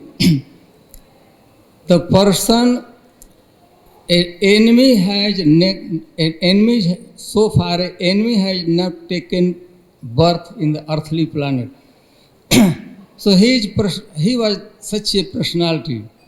Of course, in his mind, no was enemy for him, and even nobody has cultivated enmity against him. He was very dear, loving devotee. And one quality in Sukha, Kapil Dev described, there are many qualities of pure devotee. I will take few of them. One is Mit Bhuk, Muni. Must have in third canto described the good quality, sublime characteristics of devotee. The one is Mit Bhuk. Mint means little, small quantity. Bhuk means one who eats a little.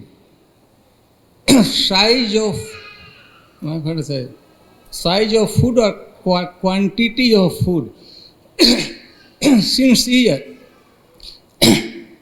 A devotee, when we serve in deity department, and especially if in the kitchen, deity, we think that it is our service right, our birthright to take prasadam sumptuously, even on risk of getting overweight. But Bhuvaneshwar Prabhu, Mit Bhuk, I am talking Mit Bhuk, he was eating very little, quantity-wise, size-wise. You must have noticed this. Of course, towards the last day, it is like Parikshit Maharaj fasting until death. Very little thing or practice did not eat. Another Muni. Muni means mananshil, one who contemplates always in his mind about the qualities, about the service of Krishna. The person only, Muni, means the person always who is contemplating, thinking how he can increase his service towards Krishna. So that sense, but one meaning of Muni is one who is mourn. Mourn is silence. So I don't remember some of previous speakers he talked about no question of any mundane talk, gossiping. Every word he was speaking, it seems that naap tolkar, weighed, is it? Before it appears that when he was speaking, before that uttering the words, he has taken the weight of that word. And this was very visible whenever he gave classes, Bhagavatam classes. Every single word, our whole incident, it appears that he has, क्या कहते हैं English में, तौल कर, not more, not less, weighed. So Muni, Mananshil, and always he was engaged in the thinking how to increase my service, his service, how to increase the service in the lotus feet of Krishna. So much so that we have seen his practical behavior. He did not act, he did not behave throughout his seva service time, out of jurisdiction of devotional service, out of jurisdiction of bhakti. Like a fish, always, any aquatics, especially fish, always it resides within the water. A fish never aspire, never develop desire to come out from the water. Always she prefer to remain. So same way, Bhuvaneshwar Prabhu conscious mental situation, consciousness, and his activity is never came out of jurisdiction of pure devotional service. That is also visible. A fish is like a fish, she wants to live only in water, not out of water. If someone by force take out, voluntarily a fish wants to come out of water. But if someone by force take it out from the water, he doesn't it doesn't feel comfortable. It starts flapping. So no question of her, Bhuvaneshwar Prabhu, no question about. Always, all his activities, all his flow of consciousness, that was within the jurisdiction of pure devotional service. Never ever he strayed, came out from the, never away from the path of devotional service, never ever away from the direction of devotional service. So this makes us really asset with us, his legacy of purity, innocent.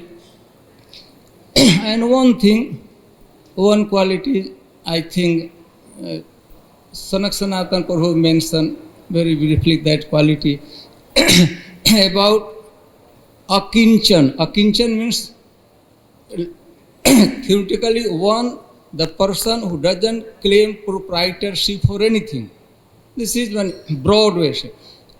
But one literary meaning of akinchan means he has nothing in his possession. I have fortune to associate with him when he was living in that particular room where now I am staying. So his assets, nothing was there, any unnecessary thing. But sometimes we have unnecessary means we use one pair of shoes, but sometimes we two pair of shoes are there. But in his position, so nothing was that. In the real sense, he was akinchan. Theoretically, in broad sense, akinchan means the person who doesn't claim proprietorship materially, but not materially, even not spiritually, materially, there was nothing with him. One time, I was sitting, I was a guest, I was not residing in his room that time. my spiritual master Radha Govind Maharaj, they were talking something.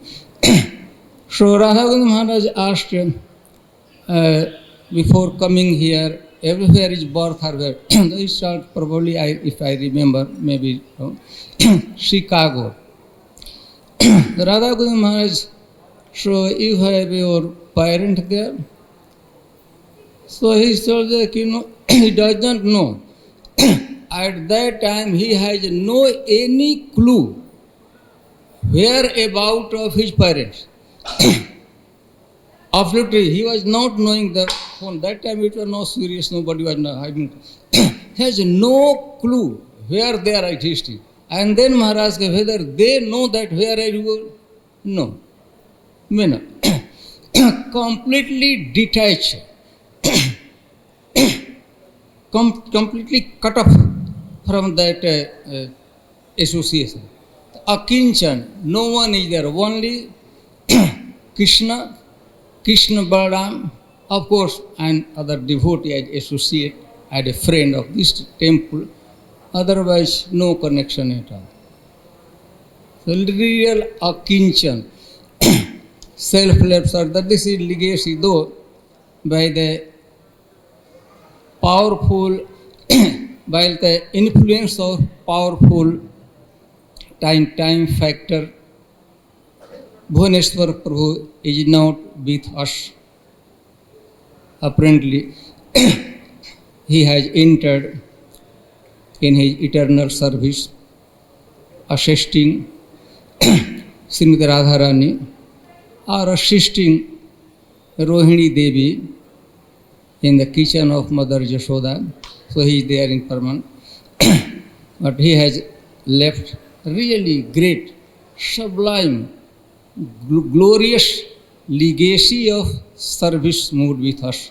And it is great symbol, it is great support for us. He has supported us in Krishna consciousness and he will continue to support us in cultivation of Krishna consciousness by his glorious legacy of service mood, legacy of simplicity, legacy of Akinchan Bhav.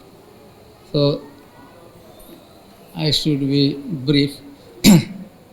Otherwise, I have listed many. Here I stop. Right.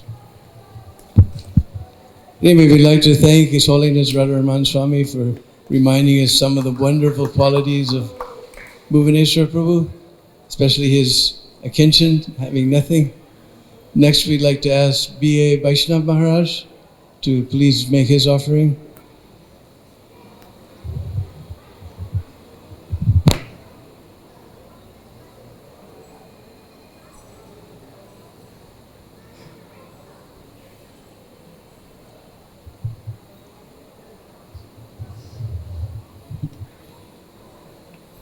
Vansakalpatarohesya kripasindhivaya patitanang pavanabhyo vaishnavim.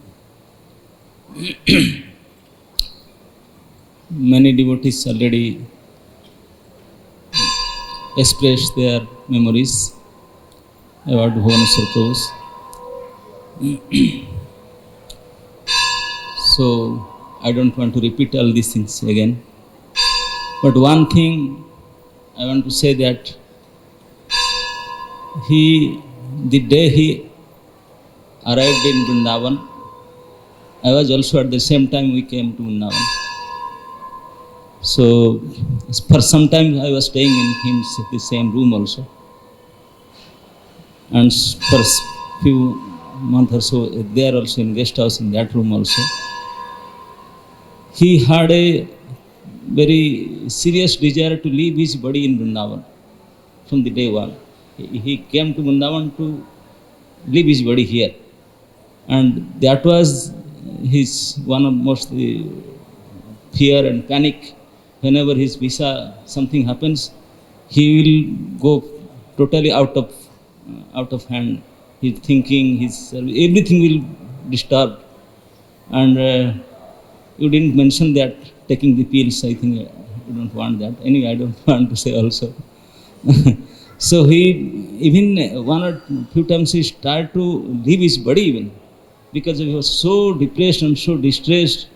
Why he can't leave his body in Vrindavan? Why he has to go out? So somehow or other, one time he was in totally depressed condition, totally mad, not doing anything. And we have to forcibly take him to Agra, then to Delhi, somehow or other, again okay.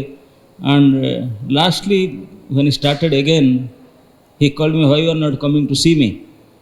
I went, then says again the same thing coming, then we find out the doctor's contact, and Delhi and then, but he said, no, this medicine is not working now. I told you don't have the visas or some few years till you are here. No, it may complete, so I may have to go. So that makes him really down. And he, in that thinking, he left his service and bedridden. And he was trying to somehow or other leave his body in Vrindavan. And one, his god brothers, they are living.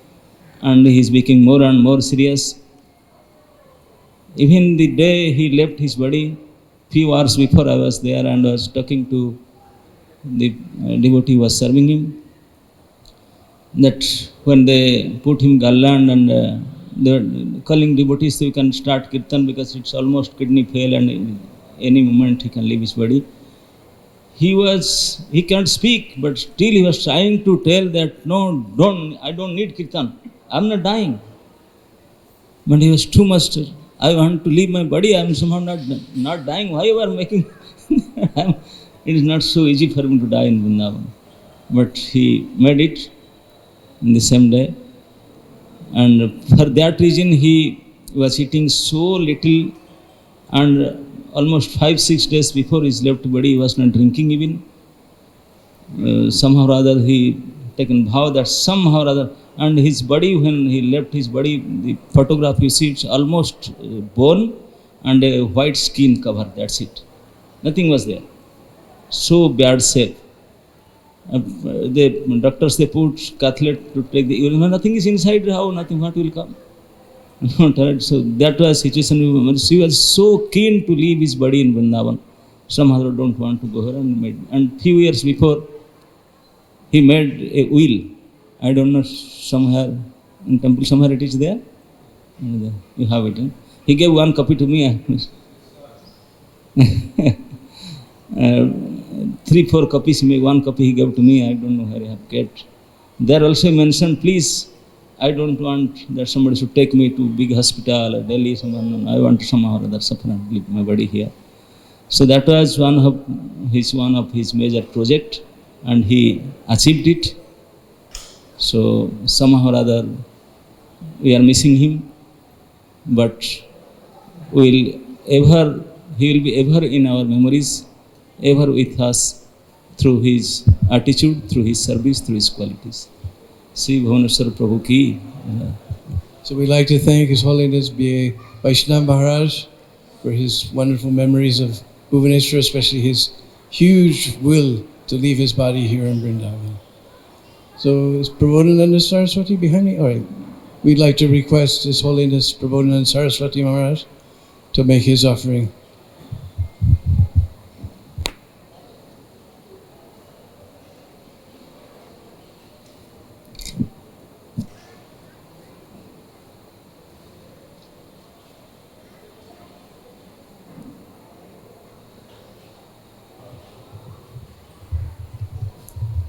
वाञ्छाकल्पतरुभ्यश्च कृपा सिन्धुभ्येव च पतितानां पावनेभ्यो वैष्णवेभ्यो नमो नमः। श्री कृष्ण चैतन्य प्रभु नित्यानंद श्री अद्वैत गदाधर शिवासादि गौर भक्तवृंद। हरे कृष्णा कृष्ण कृष्ण हरे हरे, हरे Ram Ram Ram Hare Hare.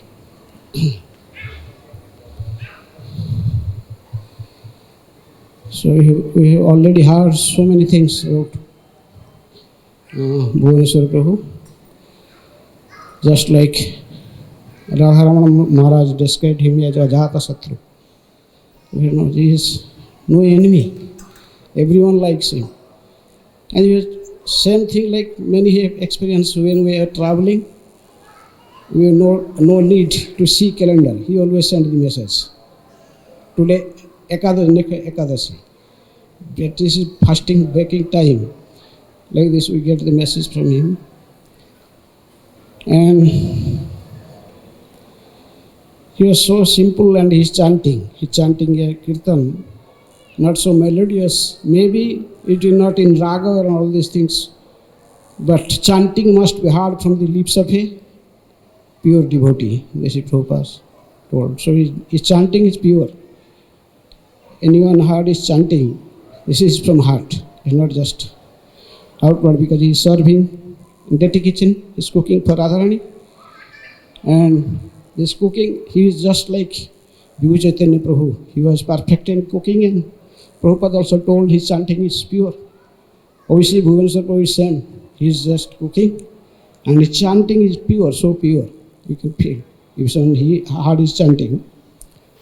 So, they are truly in one line in dirty kitchen. Sri Chaitanya Prabhu, he has also like Ajat Satra, he has no enemy. And Bhuvaneshwar Prabhu also like this. He like that he has no enemy. Everyone likes him. And he is chanting holy name. And he is always meditating the Supreme Lord. And definitely he already reached Goloka Vrindavan, assisting Radharani in her kitchen. Hare Krishna. Srila Bhuvaneshwar Prabhu ki. So we'd like to thank His Holiness Pramodana Saraswati Maharaj for his wonderful memories of Bhuvaneshwar. Next, we'd like to call on one devotee that we're deeply indebted to. He got to, for the last more than a month, he's been serving directly Bhuvaneshwar Prabhu in most very difficult service. We're all deeply indebted to him. Jaganivas Prabhu, please come and make your memories.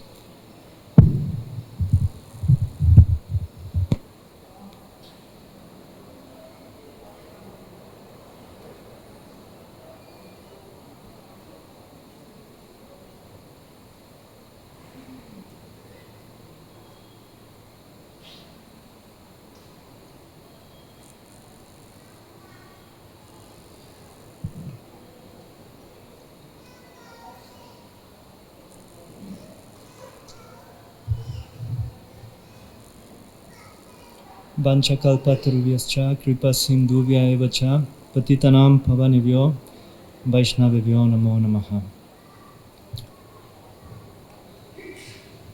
By the mercy and with his blessings of Sri Guru, His Holiness Bhaktidir Damodar Swami Maharaj, I was asked to stay in Vrindavan to serve Bhuvaneshwar Prabhu since the month of December. When he came back from Delhi. My first meeting or realized Bhuvaneshwar Prabhu who was, as many said, with his kirtan.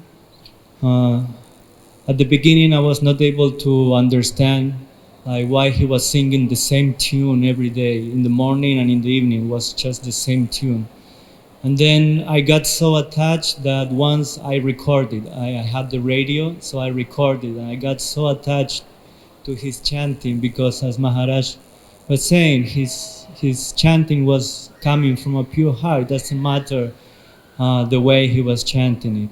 So it affected me in that way. Maybe that was 2015 while I was for 6 months here. Next time I have meetings with Bhuvaneshwar Prabhu was while I was serving Gunagrahi Maharaj. Bhuvaneshwar Prabhu will come every Ekadashi to meet Maharaj. He will bring Mahaprasadam and we'll discuss what he had heard that morning in the Bhagavatam, and Maharaj will ask some questions. And sometimes Maharaj was tired or a little bit in his mood, so he will ask me, today please don't let him in. But it was no way to stop Bhuvaneshwar. He was like, no, Prabhu, I'm sorry, today he will open the door, and Maharaj was like, oh, Bhu, I'm so happy to see you. Many times Gunagrahi Maharaj will ask the recipe for the peanut burfi or the halava that he prepared, but he keep it very tightly as a secret. He never revealed it. And he was very, as many have known him, he was very, externally very tough.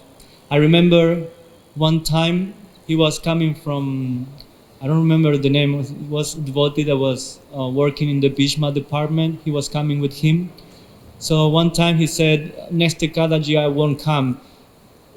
This person here is going, he wants to see his mother. His mother is ill, so he wants to go and see. What is the need to go to see? Your mother is Radharani, is in Vrindavan. You don't need to go anywhere. So he was sometimes a little heavy, but he was meaning what he was saying, because I don't remember who said that he didn't have any connection with family. I will remember him as a Prabhupada old school disciples, those who left everything just to serve Prabhupada, and left. In those times, living everything was living the life that was known to them, family, whatever they were doing in their life. They just left. They left everything and they surrendered to what Prabhupada was saying to them, and they make it their life. So I will remember Prabhu for that. He cut his material relationships. At the same time, Bhuvaneshwar Prabhu was very lovely and very, very mellow. He has a facade of a very hard and strong and moody, but he was very much like a child. Many of the manners, the way he will move in his day-to-day, he was like a child. One thing that I will always remember is the way he will take his Mahaprasad.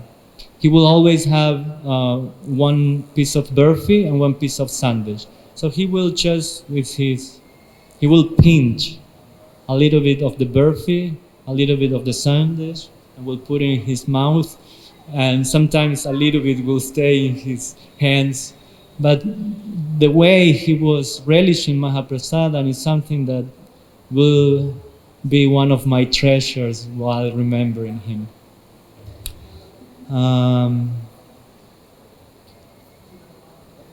Now, winding up all his story, I came to his life in his last part, and it was difficult for me to understand why he was so much into depression. He was so negative about everything. But I understood now that actually what he was, like someone said, that what he was meaning of, I'm in Maya, I'm a demon, was actually that he was not able to do his service. And sometimes he will have said to me, my mind has gone crazy. And I can now understand that why he was in such state of mind, because his way of being, and sometimes the body and the mind may play against us, so he was not able to do his service in the way he was doing it. He was very contemplative. He was a person of small or no words. I barely had long conversations with him, unfortunately. He was silent 99% of the day. He was just contemplative. So one day I read in a magazine that he had a dream, and in that dream devotees were bringing ghee. So he was very happy that there was such an amount of ghee that he was able to cover the whole month. And then suddenly someone woke him up and it was in the middle of the Bhagavatam lecture. So after reading that,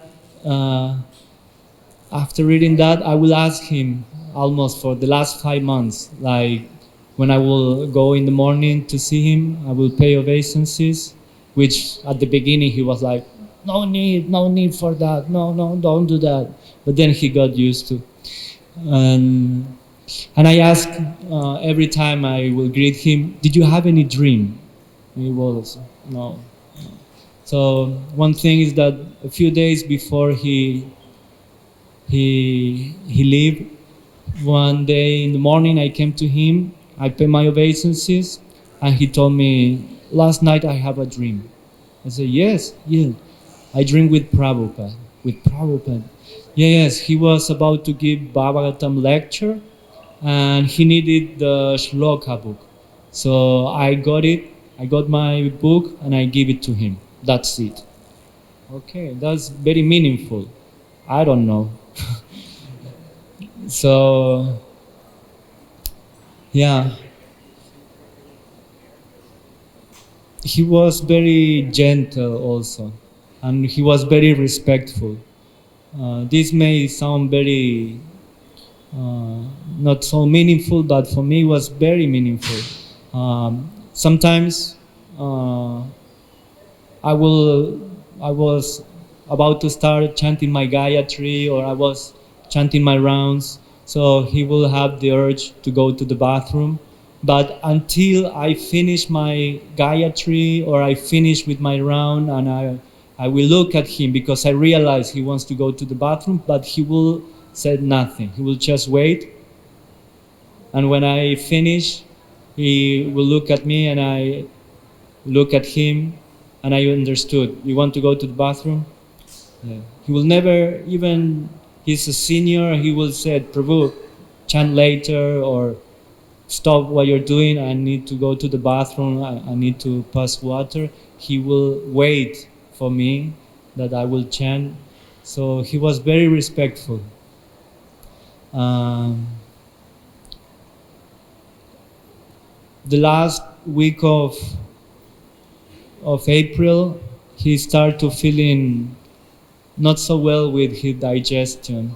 So he started taking very less prasadam. He was not eating much, but he was taking, according to what the devotee said, he was taking a lot. We request with Radhacharan Prabhu, he will come regularly. Please, you eat something. He stopped, at one time he didn't want to go to the temple. He was having his time with his chanting, with the reading. He didn't want to do anything. So I remember Panchagoda Prabhu, we have a meeting with him and some senior devotees. So we respect you. You have done whatever you have to do. So whatever you want to do. So he was very happy with that. That, you know, this is my own thing. He was just contemplating and meditating about what was going to happen, that he was preparing himself to live.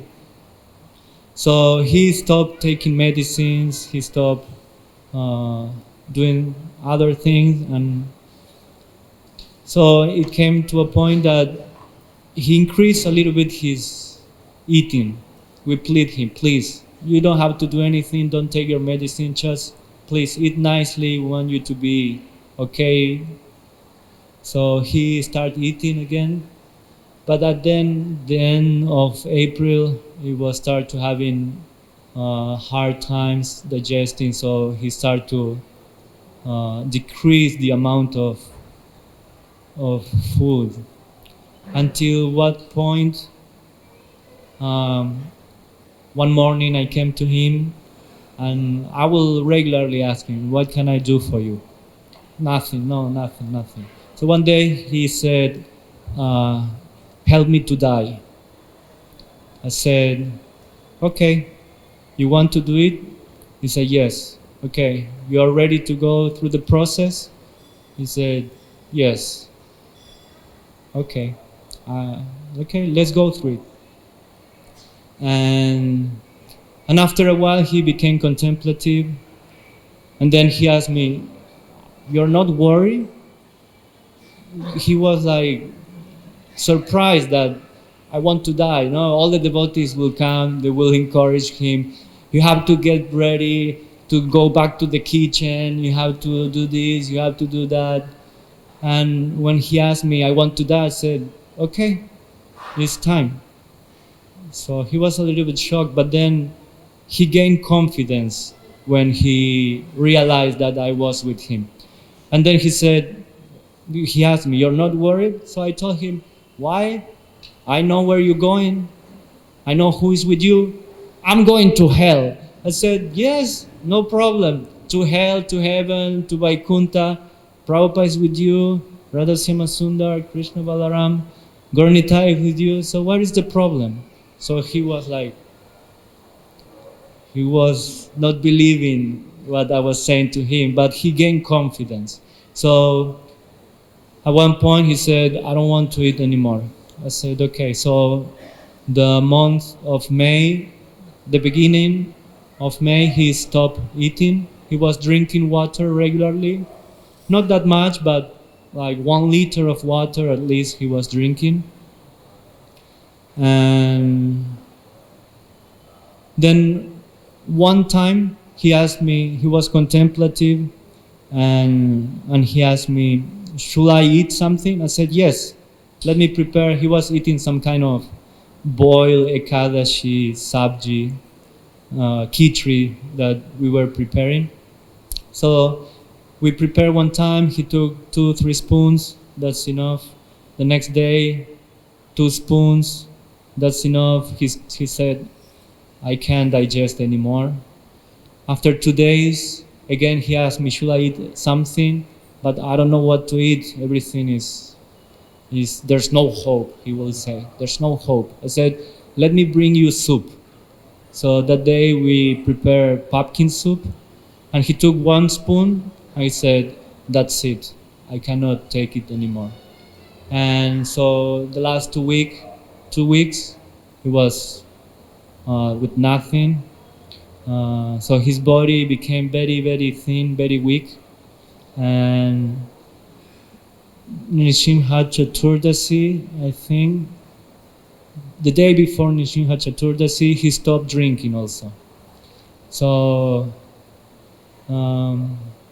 I became a little bit serious and sad that the time was coming. One thing that I also would like to say is that about his simplicity, and also that he will never complain about anything. I never heard complaining about anyone, nor about his condition. He was just there, just tolerating whatever was there, but it never came through his mouth anything as a complaint or to anyone or to anything. The only thing that he will complain is when I will come by to him. Sometimes he will sit, he was like this position, so I will sit in the bed with him and I will start to come closer, and I will grab his hand and I will start to come closer, and he will look at me, why you're coming too close? And then after that I will just come really next to him, I will embrace him, you know, and I will be there. And he was like trying to, like, not want it, but wanting, you know. And I will be there for some time. Why are you doing this? I said, we love you, Prabhu. No, that's not true. So every day was like that. So that's why, that's I think the only time when he was complaining about this personality that is coming to serve him and disturbing him.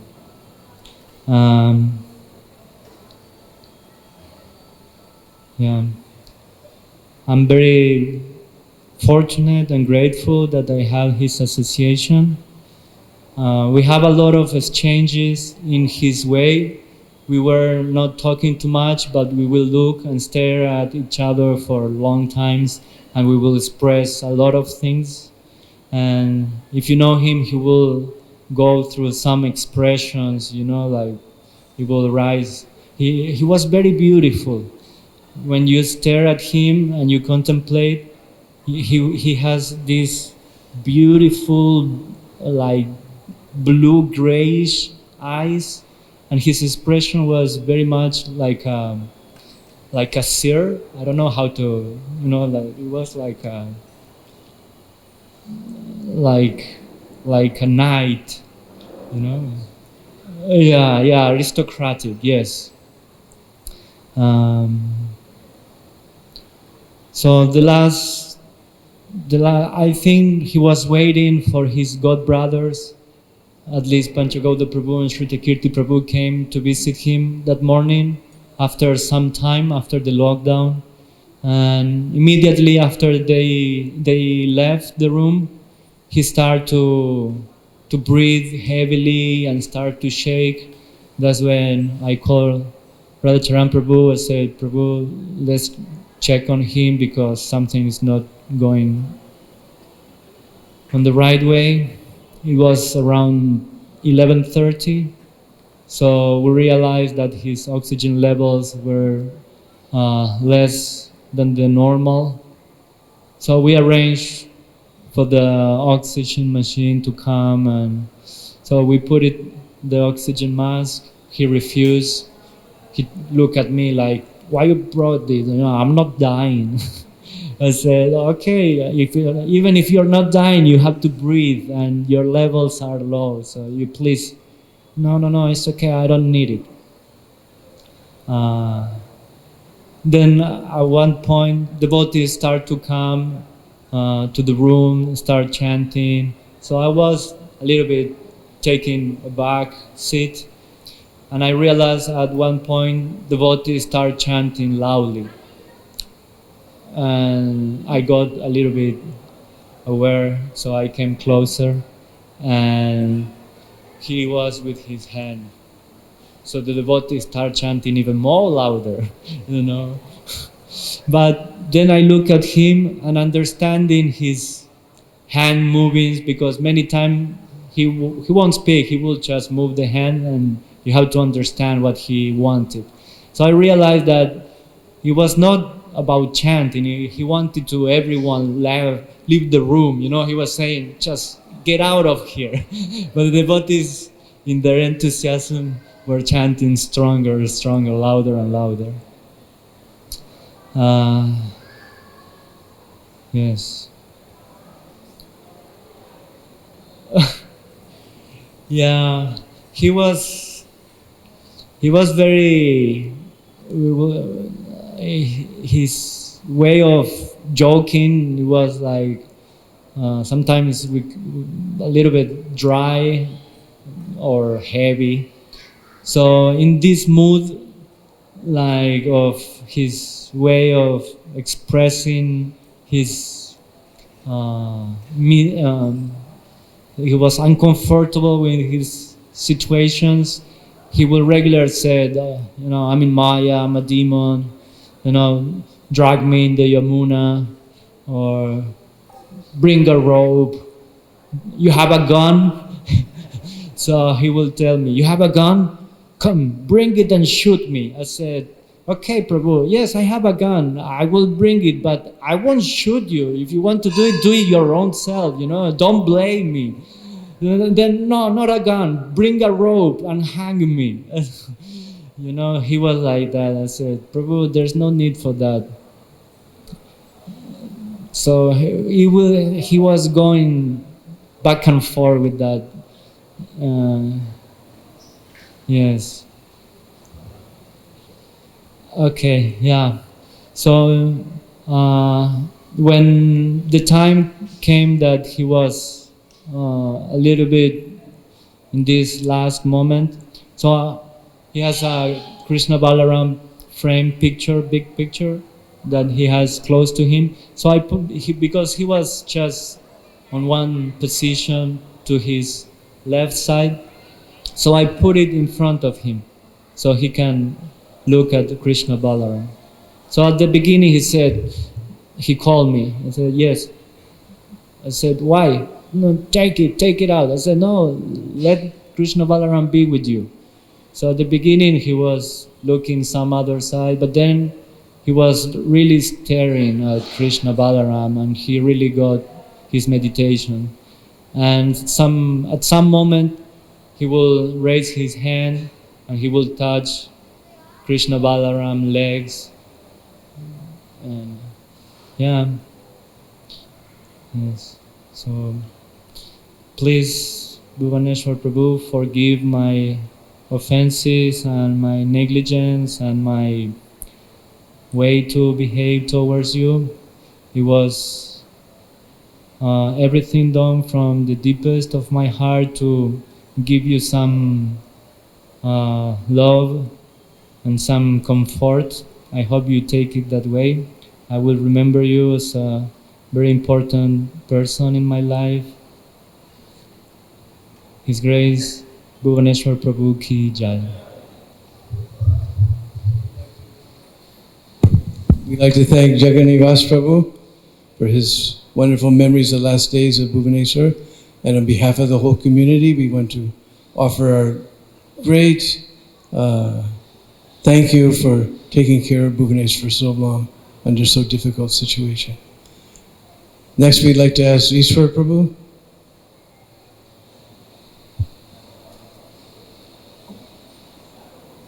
Oh yeah, he's on the list. Where are you going?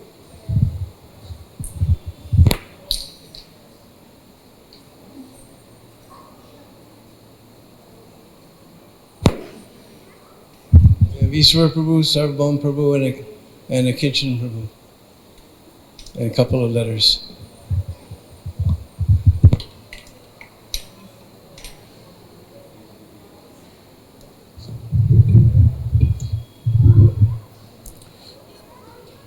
Gurave Gurachandaya Radhikatadalaya Krishnaya Krishna Bhaktaya Tad Bhaktaya Namo Namaha Vanchaka Bhatrubhascha Kripa Astumvivaccha Patitanam Pavanabhya Vaishnavabhyo Namo Namaha. Bhuvaneshwar Prabhu Ki. So, a lot of good things have been said about Bhuvaneshwar Prabhu. And of course, there's just as there's no limit to how much we can glorify Lord Krishna. Similarly, also there's no limit how much his devotees can be glorified. So, as I said, a lot of good things have been said. And of course, when I first came to Vrindavan in 1995, that time just came from America, and I was kind of a little bit bewildered because, somebody coming from the West, and then you landed in India, everything was not in the Krishna book, because we had read something in the Krishna book like, Vrindavan, land of Krishna's days, but you came to India, it's not as you have read the Krishna book. So there was kind of disappointment, but when I came to Vrindavan, and the first person who actually came to me was Bhuvaneshwar Prabhu. And I was telling him how you should be careful on what you eat, what you drink, this and that, this and that. So this way was kind of encouraging, in that way. So over the years, I have some, kind of association with him. And of course, as everybody have described, the simplicity aspect of Bhuvaneshwar Prabhu is very simple, which is the quality of a Vaishnava, because one cannot really be a Vaishnava unless one is simple. Because the opposite of simplicity is crookedness. So the only way to attain Krishna Bhakti is through that simplicity. So I know this very much about him. And then another significant quality of him is the fact that he's very, very much attached to Srila Prabhupada's teaching. Very, very much attached. So, I happen to be in charge of the Srila Prabhupada's media, originator of Prabhupada's multimedia, video, audio. So whenever we come up with a new new audio release in terms of the DVDs or CD. So Bhuvaneshwar Prabhu will always ask me that what is the latest, what is the latest? So over the years, I've always been giving him all the Prabhupada's in the multimedia, all the Prabhupada's audio and video. And the last one I gave him, which was that's actually a few months ago before he got very, very sick, was because we have produced the Prabhupada's audio on USB pen drive. Yeah, but everything's on USB. So I went to his room, so I gave that to him, and I was, very, very much, much happy, with that. So, so apart from that relationship, and of course, many devotees who have much more significant relationship with him, they first said it, like Bhagavad-Gita Prabhu, Sanatana Prabhu, and all the senior devotees. They all, said so much about him. So, as they say, a Vaishnava is Jivava Marova, Jivava Marova, like, a Vaishnava who is already engaging in the service of Krishna. Even though when he leaves his body, he will continue to do the same thing. When the sage is telling someone that Ma Maro, tell another person, Ma Jiva, don't die or don't live. But for the Vaishnava, it doesn't matter if you are alive or if you are dead, because you are the same thing. Because what you are doing now is the same thing you'll be doing when you leave your body. So Bhuvaneshwar Prabhu, he was, dedicated, engaging in the cooking for Krishna Balaram Radhesham for, all these numbers of years with utmost dedication. So ultimately, he leaves his body, he will continue in the same thing.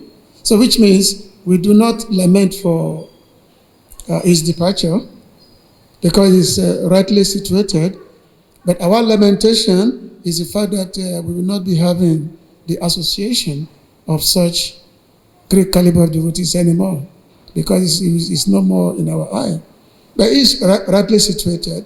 He's engaging in the eternal service of the Lord.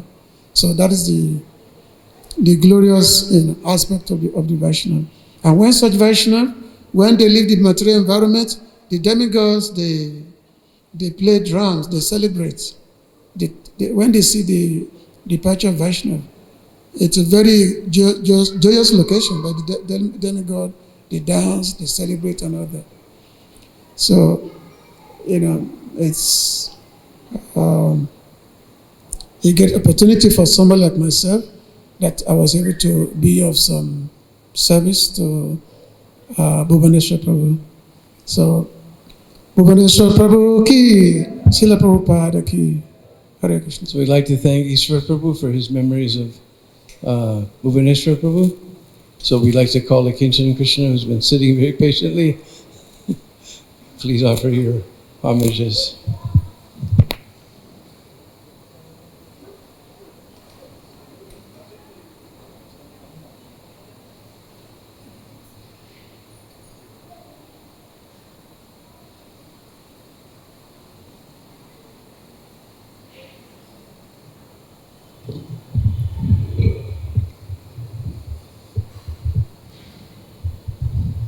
Vanchakalpatrivyascha kripa sindhu bhayevacha patitanam bhavanebhyo vaishnavebhyo namo namaha.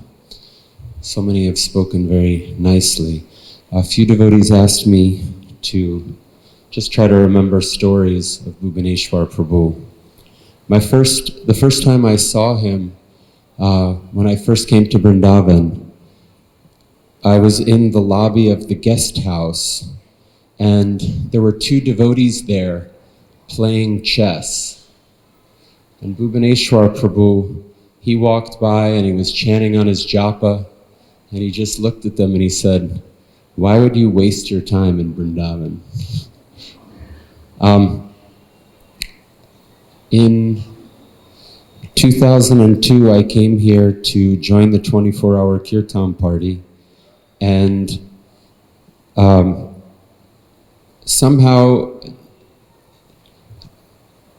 Bhuvaneshwar Prabhu always had a connection with the devotees in the 24-hour kirtan. I think now, even the devotees now, many of my friends from the past that were here at different times, you know, Bhuvaneshwar, he just like latched on to me.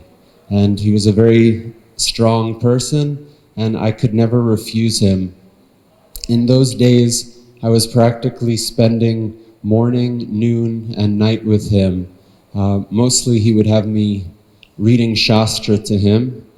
For some point he had me in the kitchen. Even he was taking me, like I was doing the 7 to 10 morning shift at the time of Bhagavatam class, chanting japa to keep the Akhanda Nam with others. And Bhuvaneshwar, he would just, you know, that's not important. You know, someone else can do that. And he would pull me into the kitchen, and it was incredible to watch him cook, because he was, you know, even at that time, he was kind of an older, frail person. And it was like, just by his experience, it was amazing. He was so fluid in the kitchen. I felt there was not one extraneous movement. He didn't do one thing more than necessary. It was like he had it down to such a complete science. Just, you know, the whole way that he moved through everything, I felt he did not stir the pot one time more than absolutely was required.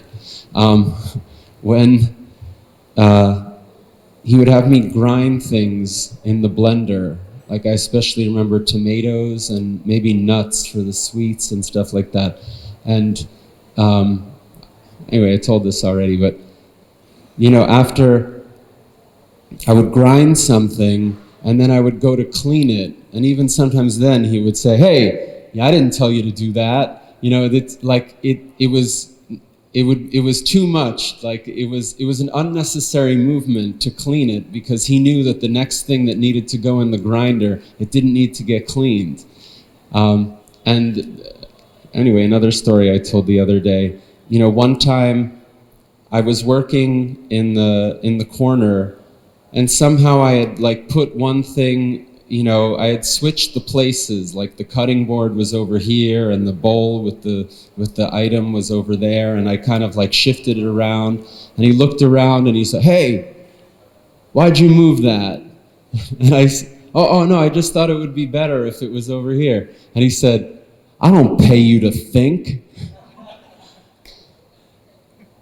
And whenever I was done, you know, when the service was done, he would dismiss me by saying, "All right, go play in traffic."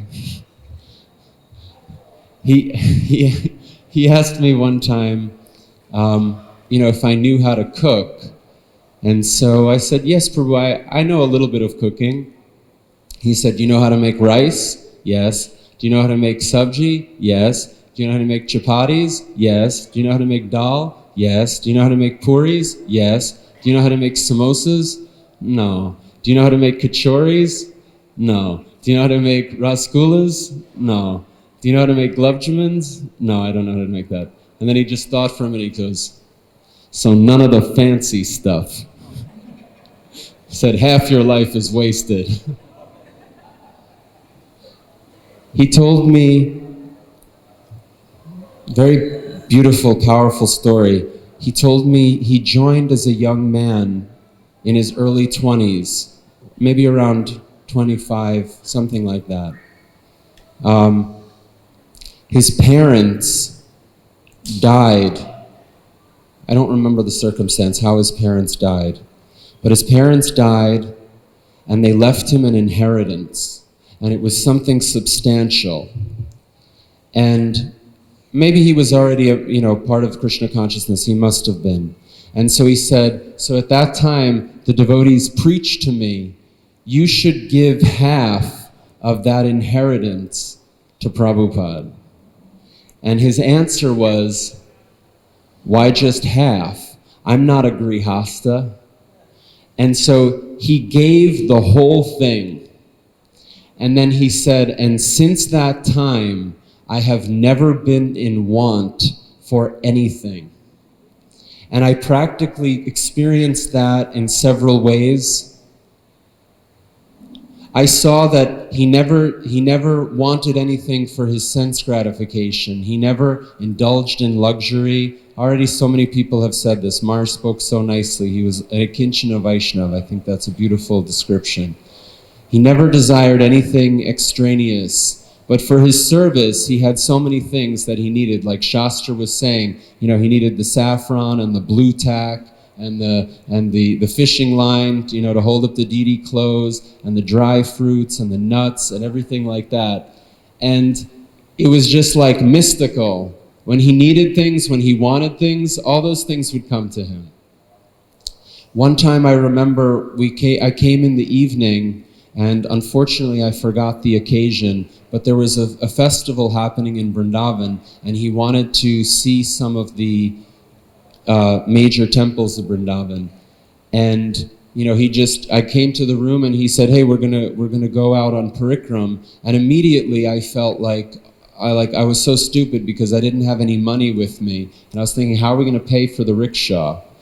And somehow we walked out the guest house gate, and within like 3 steps, some humble devotee, Hare Krishna Bhuvaneshwar Prabhu, had said, "Hey, you have a car?" And then he said, "Yes, Prabhu, I have a car." And then, he said, "Okay, we're going to, we're going here, we're going there, we're going to Radha Gopinath, we're going to Radha Shyamasundar." Immediately, the ride was like arranged, it all worked out, and I was like amazed. We were sitting in like a nice car, and we did the whole parikram.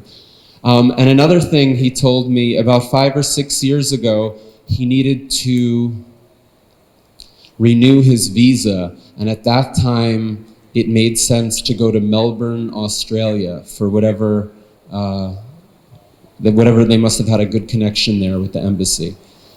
So he told me, he said, "I did not have to take 1 paisa from the temple."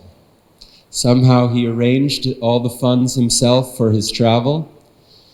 And he said, even when he was in Australia, at one point, someone just gave him a donation of something like 80 Australian dollars.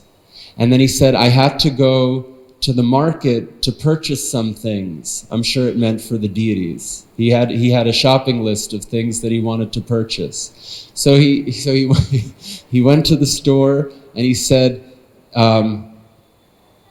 when the cashier rung up all the items, it came to like $79.54 or something, like just exactly what had been given to him. So like that, I always saw he was a very blessed person. I'll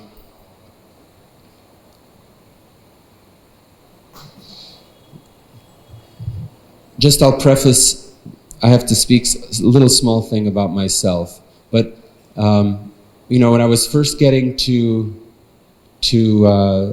I must have told him different things about myself, and one thing I had told him, my parents were very, very disagreeable to my involvement in Krishna consciousness, and there were some very strong comments that they made. At one point they said, "At least if you were a drug addict, that's something we could understand. But you becoming a Hare Krishna, we can't understand that."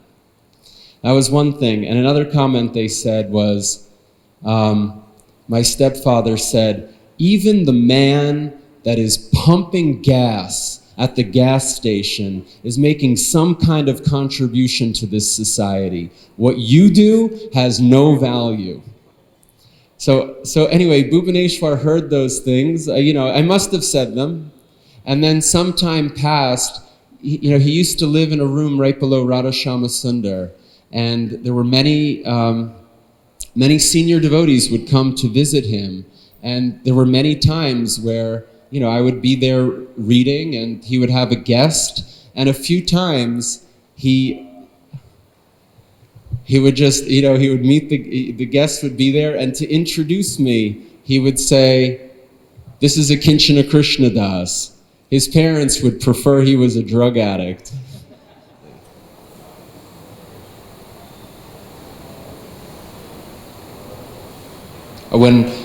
there was often rasgullas with the Mahaprasad. He would always ask, does it squeak? Because something maybe Prabhupada said, when you chew it, it should squeak, and it always squeaked, and he would always ask that.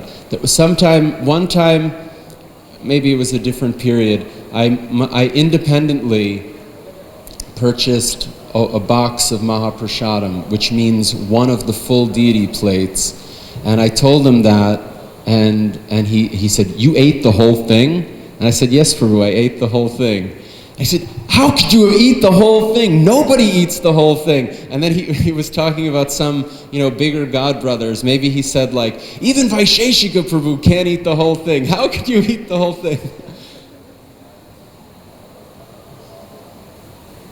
He would always have his comments about different prasadam.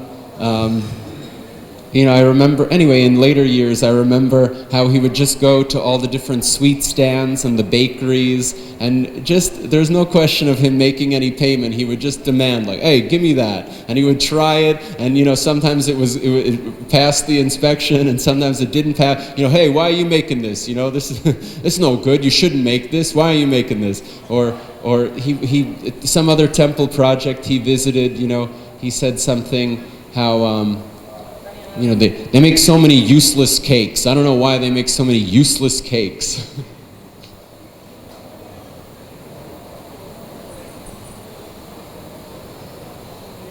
He would give his commentaries on the Bhagavatam class, and sometimes if maybe it wasn't spoken so well, especially, I remember when I was sitting in the Tulsi Stamba for 24-hour kirtan, he would come past and he would say, is this a jibber-jabber class?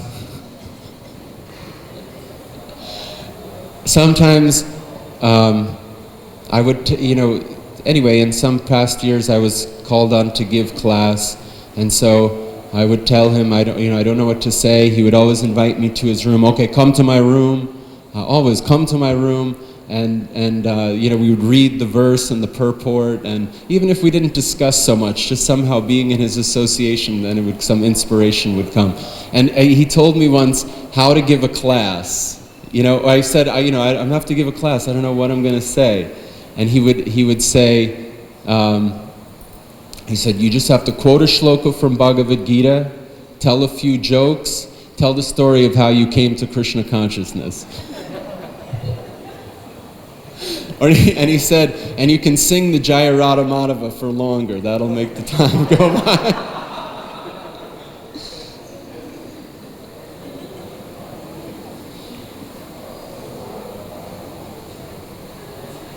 One time, I was young, I was very foolish, but I was in America, and he asked me, he would write me some emails, and they were very, very simple. And at one point, he wrote something probably like, please send one airline ticket, from India to USA. Or so he asked that from me. And it put me in complete anxiety, because that's an expensive thing. I mean, maybe it's $800, $1,000, and I didn't feel financially in a position to do that. In retrospect, I wished I had just, responded by telling him what I could give, and that I could have given him that. But anyway, I was too inexperienced and stupid. Somehow I just was in extreme anxiety. He was asking me for the full airfare, and I didn't feel like I could do that. And I thought, now I'm going to hurt my relationship with Bhuvaneshwar. I don't want to refuse him. I have so much respect for him. I was consulting with other devotees. What do I do? What do I say? It's like my guru is asking me to do this, and I can't do this. And anyway, at the end, I just told Bhuvaneshwar that I wasn't able to do it, and he immediately backed off. He was like completely detached. He said, oh, okay, I thought you had some money. Completely detached, never brought it up again.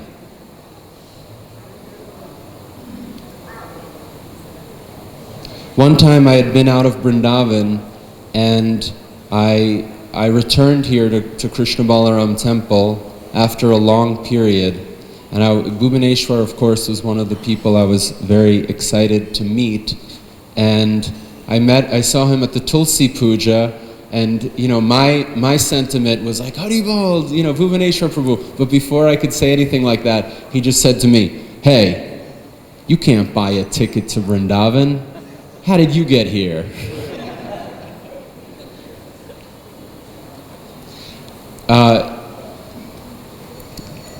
I didn't say so much about how the reading.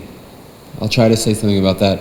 But we read Krishna book many times, and at one point we were reading the chapter of Radharani speaking to the bumblebee, and at one point in that chapter she calls the bumblebee, "You are an unreliable servant of an unreliable master." So that was kind of like in the background. And then maybe a week later, probably I showed up late or something I did not correctly to what he wanted. I came to his room late and he was, frustrated, like, "Hey, where were you? Where are you?" And, "Oh, sorry, Prabhu." And he said, "You unreliable servant of an unreliable master."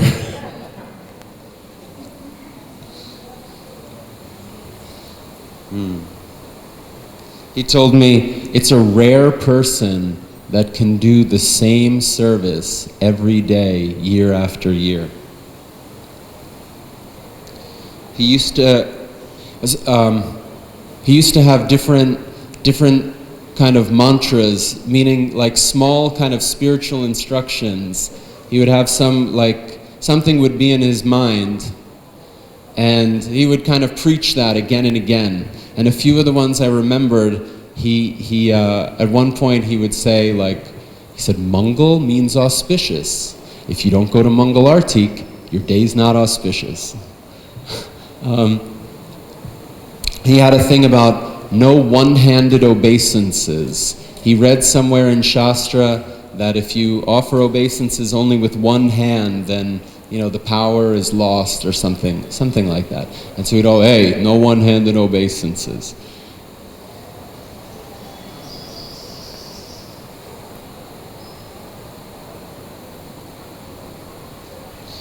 He often he would stand on the steps there, leading to the altar, and while the kirtan was going on, he would. I think it was in a sweet, joking way to kind of keep everybody humble, And so he would just kind of stand on the stairs and kind of mock us, like.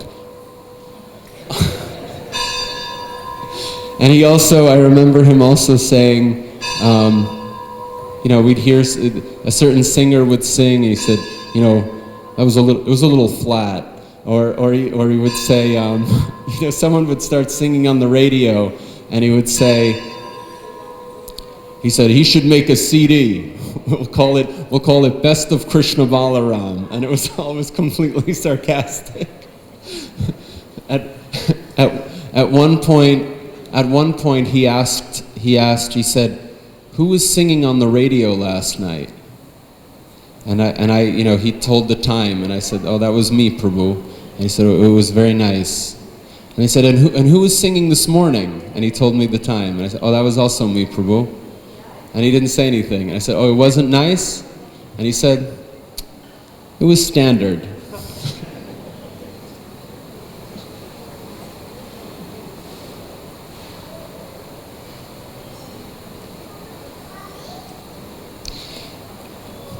Yeah, so most of the time we were reading Shastra, and just when I think about all the Shastra that we read, I mean, he was the best influence, the best reading partner.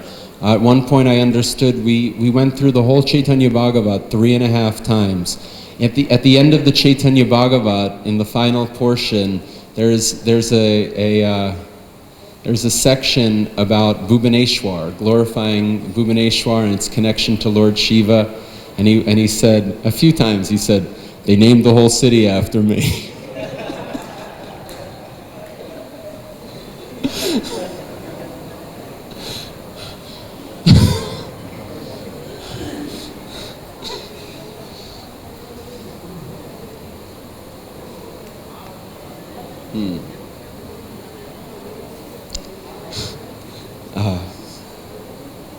Yeah, whenever we would read the Krishna book, especially, I remember every story, I would start a new chapter, read the chapter title, and he would just say, "That's my favorite story."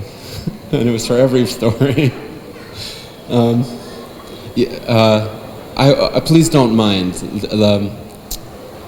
Madhava Prabhu was doing his kirtans in the MVT garden, and if you remember, it was quite a nice scene. He had many devotees, everybody's chanting enthusiastically. And so Bhuvaneshwar came to me and he said, I saw Madhava chanting in the MVT. And then he said, "Guy must have some Shakti. He just sings the same tune every time." Or there was another time, my friend Krishna Kishore, who's like famous as one of the Mayapuris. He was here, he's a second generation devotee, very nice kirtan leader, and he was leading the kirtan, and at that time he had long hair, which he had tied in a ponytail. And so the kirtan was going on, and Bhuvaneshwar just came up behind me and he said, "Hey, what's going on? We don't let hippies sing here."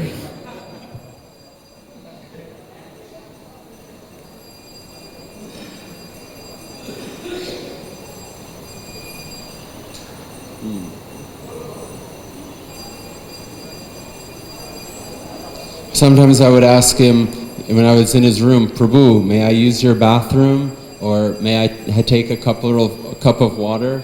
And he would say, "Yes, 10 rupees. There was a senior devotee that came to his room once, and it must have been like a sunny summer season. He was a sannyasi. And he had like kind of a sun hat. Sometimes devotees wear on parikram. It has like the rim to protect from the sun. And he came in and immediately Bhuvaneshwar said, "Hey, what's with that hat?" And this Maharaj said, he became a little self-conscious and he said, "Oh, I was just trying to wear something that fits with the dhoti." And Bhuvaneshwar said, "That's not the one." And that same visit, Bhuvaneshwar had been sick, and so that Maharaj was asking him, "How is your health?" And Bhuvaneshwar said that he had recovered, and I think he had recovered without, he didn't require doctors or things like that. And the Maharaj said, "Wow, it's a miracle. This is the mercy of the Mahaprasadam." And so Bhuvaneshwar answered by saying, he said, "Well, must have been the Mahaprasadam that got me sick too. That's all I ever eat." Sorry, is it too much time? Okay. I'm so sorry, I have so many more things to say.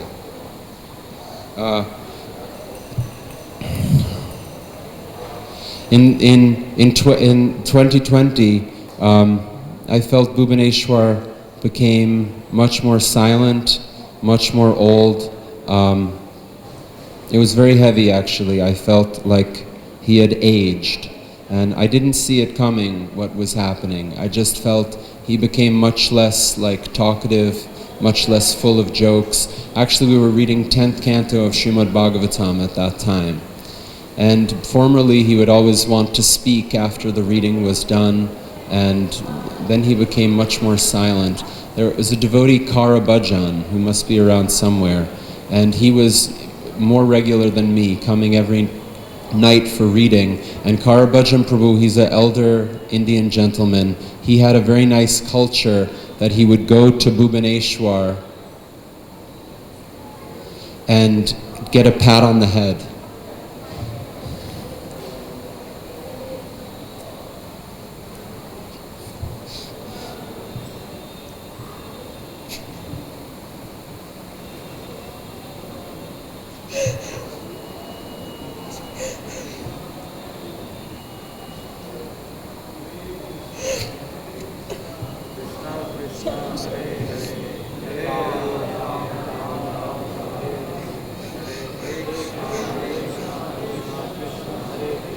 And so I also wanted a pat on the head.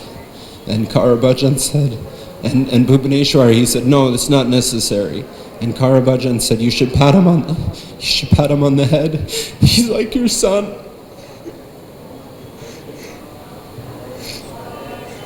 I'm sorry.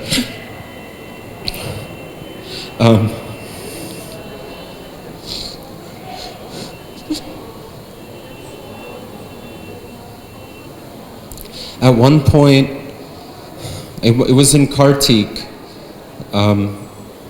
Bhuvaneshwar Prabhu's condition became very, very bad. And I tried to visit him. And at one point, I visited him. He was alone on his bed. He was kind of curled up. It was quite a horrible scene. And I just thought, there was the Krishna book on the desk, and I thought to read it, but I thought it would be a disturbance, so I didn't read it, but I stayed in and I read silently to myself for some time. And then he went to that hospital in Gurgaon, and on the second day of being in that hospital, he called me. And it was the most clear I had heard him in like 1 or 2 years. I mean, in like the last year, he was crystal clear. And he said, Hare Krishna, please accept my humble obeisances. He said, please excuse me for my offenses. Please excuse me for my offenses. And I said, Prabhu, you never offended me. He said, yes, I did. You came into my room and I didn't speak to you. That's the problem. I couldn't speak to anybody. It's my mind. My mind is sick. And he was criticizing himself and he was criticizing any difficulties that he had in his sadhana, and from that I could really understand his condition at the end. It was just some external covering somehow or other. It was just some mental trouble that he had, but just beneath the surface, the old Bhuvaneshwar is there, and he is a very great soul. Maybe I'll just leave it there. If anybody ever wants to discuss Bhuvaneshwar Prabhu with me, I'll be very, very happy. It would really enliven me to trigger more memories of such an incredible person. I feel very lucky to have known Bhuvaneshwar Prabhu. Hare Krishna. Bhuvaneshwar Prabhu ki jai. So we'd like to thank Kinshana Prabhu for some very personal, wonderful memories of Bhuvaneshwar. Now we'd like to ask Sarbom Prabhu to make his offering.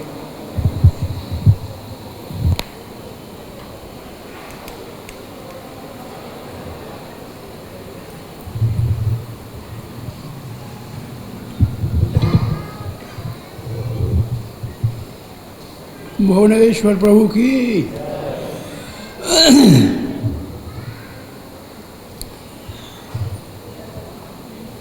I'll say only 3 things. But for last 25-6 years, we are together in Vrindavan with Bhuvaneshwar. I had personal service to him when he was living downstairs and he got fracture of his neck of femur. And I went all the way down and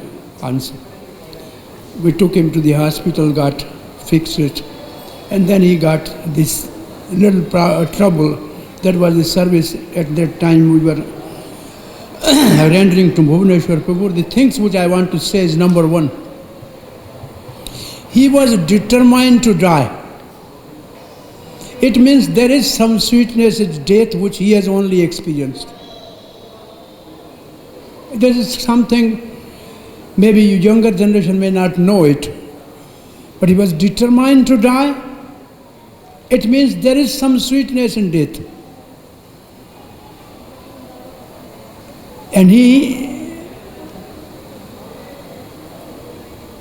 he chosen Vrindavan, as we all know. So he's gone back to Golok. The proof of that is we are glorifying in front of the open curtain of the deities, which is not possible for ordinary person. It's not possible for any ordinary person. And it is, Shastra says nobody should be glorified in front of the open doors of the deities. A person who is glorified is definitely pure devotee, and he used to say, I heard, that I am the spoon in Radharani's kitchen. He said, my identity is I am a spoon in Radharani's kitchen. So this is the second thing. First thing is determined to death. Death, it means there is some sweetness in death which only liberated soul can realize. See, death means meeting Krishna. Curtain is over. Going back to his service. That he realized definitely. And then we are getting his glorification. Number 2. And number 3, whenever he was passing in this room and I was sitting out, he said, hey doctor, can you cure my lusty desire? There was only one question he used to ask. I will give you prasad, he says. He said, sure, I have prasad. Can you treat my lust? It means he was knowing that lust is the only shackle in this material world which is binding everybody. So his answer was, his question was very deep into the Shastra. Oh doctor, can you cure my lust? And this is the question. And then he laughs and goes. So these are the 3 things only I have to contribute. He was determined to die. It means there is sweetness in death. Those who realize, they are liberated. Hare Krishna. Thank you very much. Bhuvaneshwar Prabhu ki jai. Okay, we have a few more written offerings. So I have here from Jai Nitai Gordas.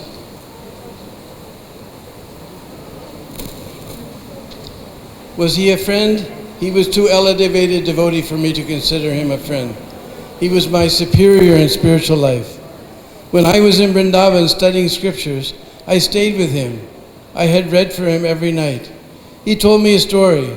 Once as a young brahmachari celibate, he began to think about finding a wife.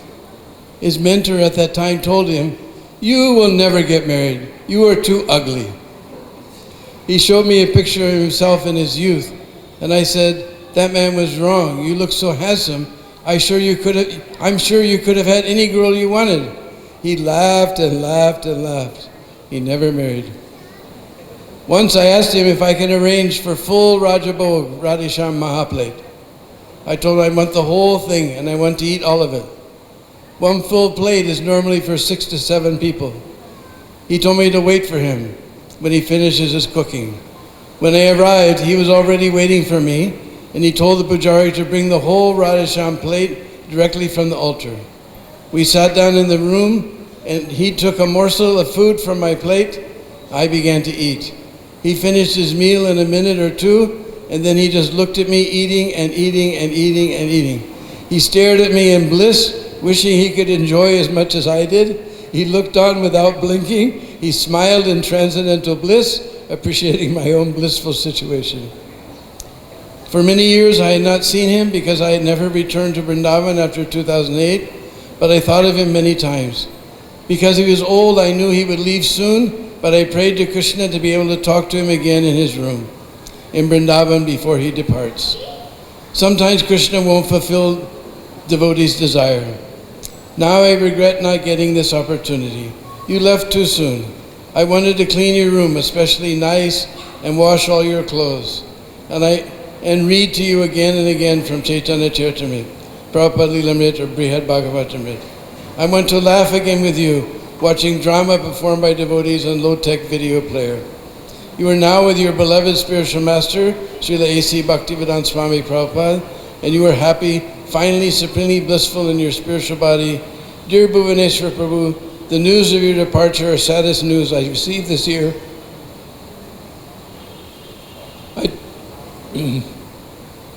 I truly wanted to see you at least one more time. When I stayed with you in Vrindavan, you woke me up 10 to 4 in the morning. You poked me, wake up, pay obeisance to your guru, pay obeisance to your guru, wake up, Mangalarti. Every Ekadasi you took me out to see the temples established by the 6 Goswamis. When we returned, you asked me which temple I liked most. I replied, Radharaman. Your eyes lit. but you didn't say anything, just smiled.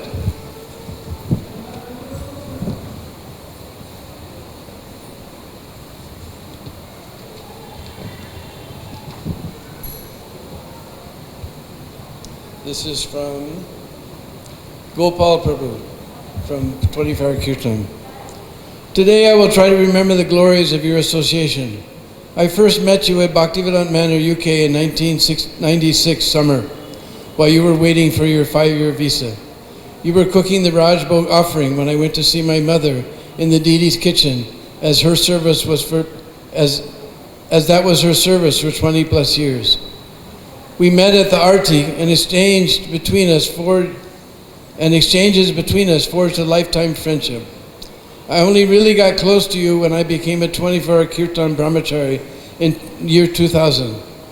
After 10 to 1 p.m. Kirtan shift, you called me a few times to the deity kitchen to wash their lordship's plates and bowls, as sometimes a devotee would fail to do this service.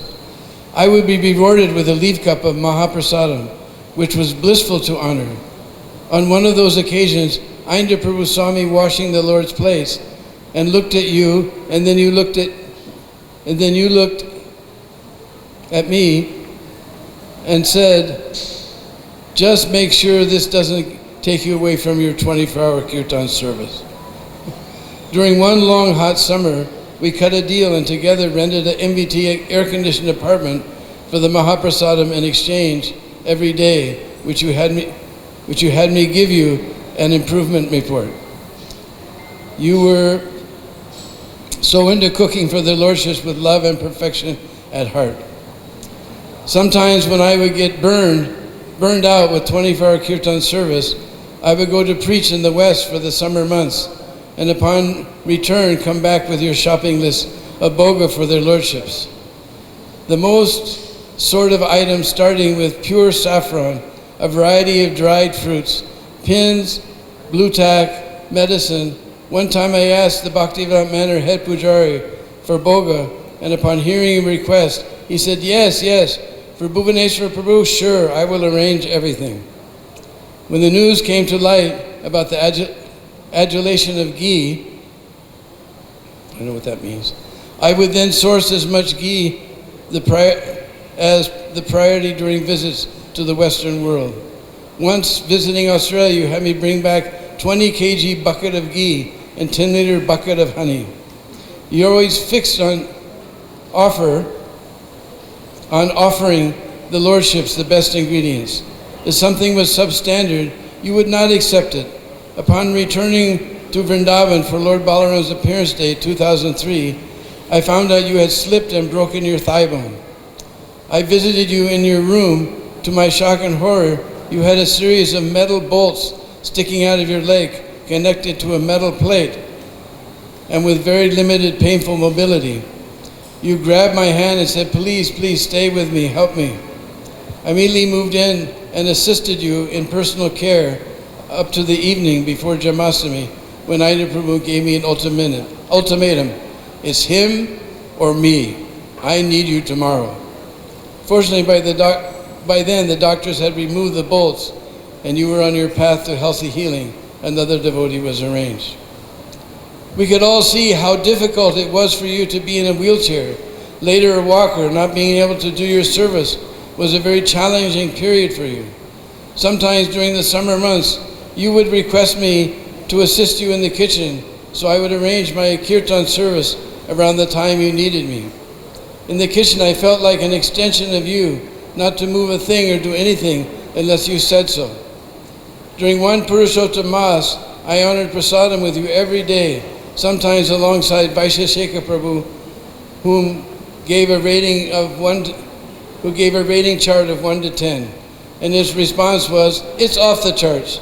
Your way of making the daily sweet was so special, I would keep a minimum budget just to buy the Mahaprasad sweets when availability was limited.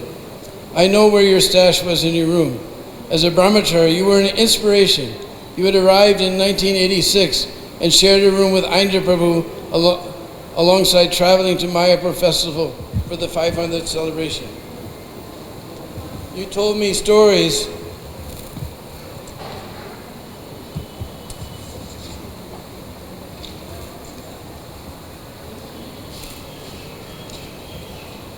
of the past, including how you attended a preaching program in Calcutta with Srila Prabhupada, how you were sent to Japan to cook for Guru Kripa's party. I didn't know that.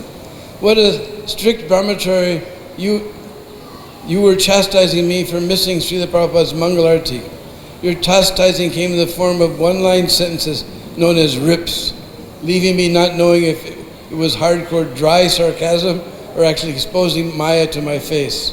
Some of the classics. You're in Maya. After praying pranams to him. Oh, so now you're humble? Even in a phone call from London last Jamasmi, I said, please accept my humble. You still think you're humble? Shave up. When are you going to get out of Maya? Get out of Maya and come for Mangalarti. During this summer, monkeys are drinking thumbs up. During monsoon, it's raising hogs and dogs, while keeping a straight face the whole time. Once you were waiting a visa extension while discussion was going on about getting citizenship. I asked you about all the steps you required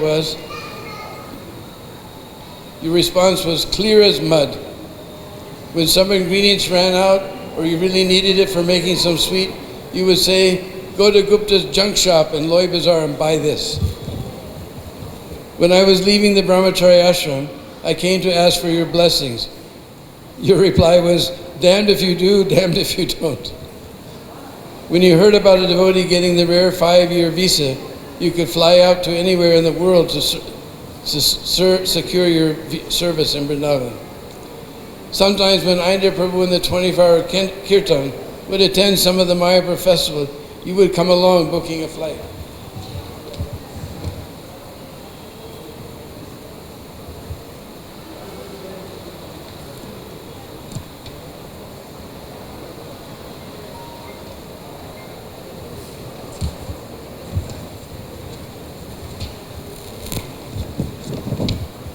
We'd meet up in Mayapur on a ground floor. We met up in Mayapur in a ground floor room, as stairs was a super challenge. We were so happy for the little break, explaining how entertaining it was to see the Kirtan party checking in for the domestic flight. Indra Prabhu, Ram Roy, Bhagavat Puran, Vrindavan Das, his dad, dancing Bhaktavatar, and others. You would have me arrange for Date Gur Jaggery to be sent to Vrindavan. One time I came to Vrindavan for Kartik. Upon seeing me, you said, did you bring anything for their lordships? I had not. How dare you come back without bringing something? I immediately apologized, and to get out of it, you said I would arrange something. I said I would arrange something. Almost every time thereafter, I would call you for the shopping list. Some Ekadasi, you would not cook and requested we go to Govardhan, especially like in Govindakund. Sometimes Radhadar temple to see Prabhupada's rooms. To my understanding, unless you were sick, your attending of Mangalarti was strict and punctual. Before the last Purushottam Mass, we spoke briefly about the shopping list for your services. When we meet to deliver a box of items, you seem to be very deep and somber with a mood of great humility, and no jokes. This seemed to carry on in Kartik, and before we knew it, you were awaiting your final journey back to home, back to Godhead. How glorious to have served a lifetime in ISKCON Vrindavan's deity department in Sri Vrindavan Dham. I am sure Srimati Radharani has you by her side, assisting her in the kitchen cooking for Lord Krishna. Yours humbly, Gopal Das.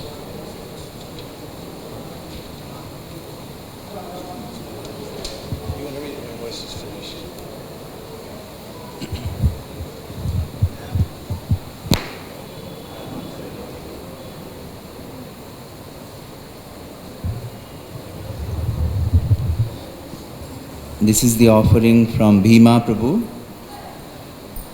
Bhuvaneshwar Prabhu joined in Los Angeles and joined the Radha Damodar traveling Sankirtan party. He was on Kavi Chandra Maharaj's bus cooking. I associated with him from that time, as I was also on the same bus party.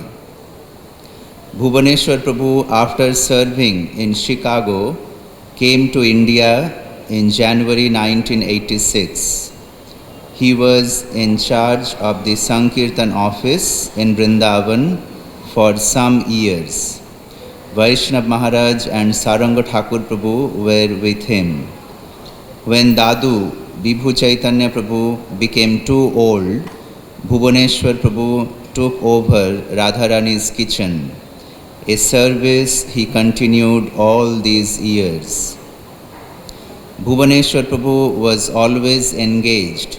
If he wasn't cooking or doing kirtan, he would have devotees read to him. A wonderful friend and will be missed. Vrindavan won't be the same without him.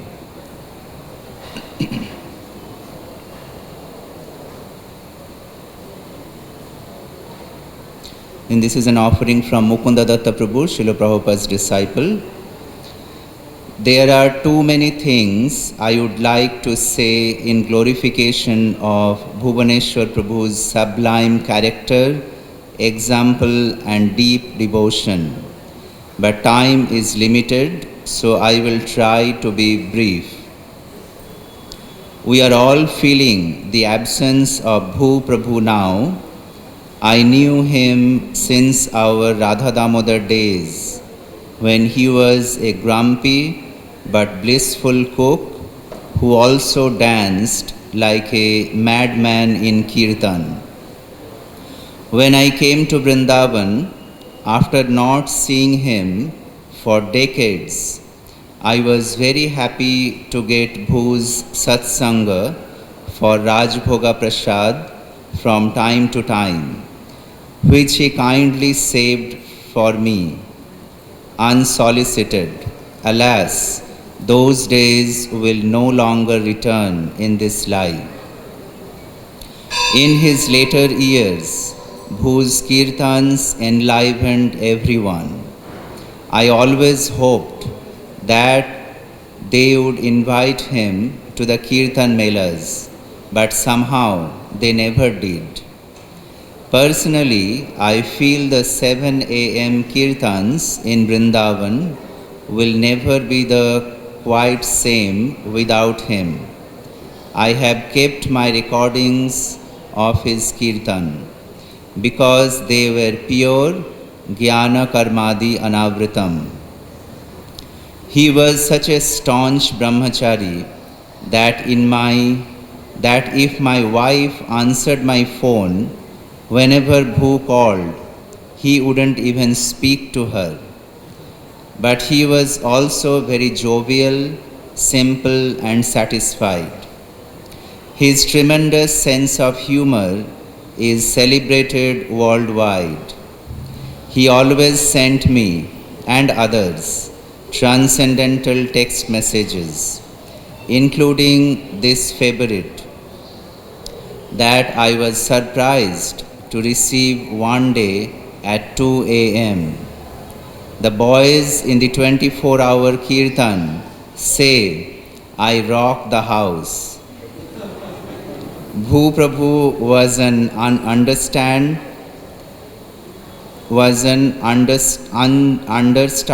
understated pillar of the Vrindavan temple, and I will very much miss his moderate humor. Bright blue eyes, his warm smile, gruff demeanor, humorous criticism, soft heart, example of serious commitment, humble kirtans, compassion, simplicity, simple but deeply realized classes, and his irreplaceable cooking. I humbly offer my respectful obeisances to his lotus feet and pray for his blessings. Bhuvaneshwar Prabhu ki jai. Mukunda Datta Das, ACBSP. So, I have few memories of Bhuvaneshwar Prabhu. One time, the FRO Mathura, they wanted to meet him. That was few years before, 5-6 years before.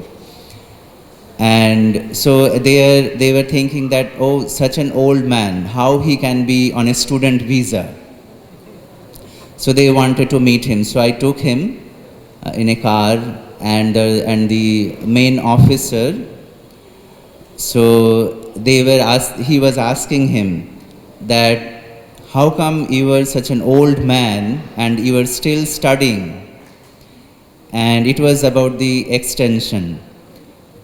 And he said that we will not extend your visa.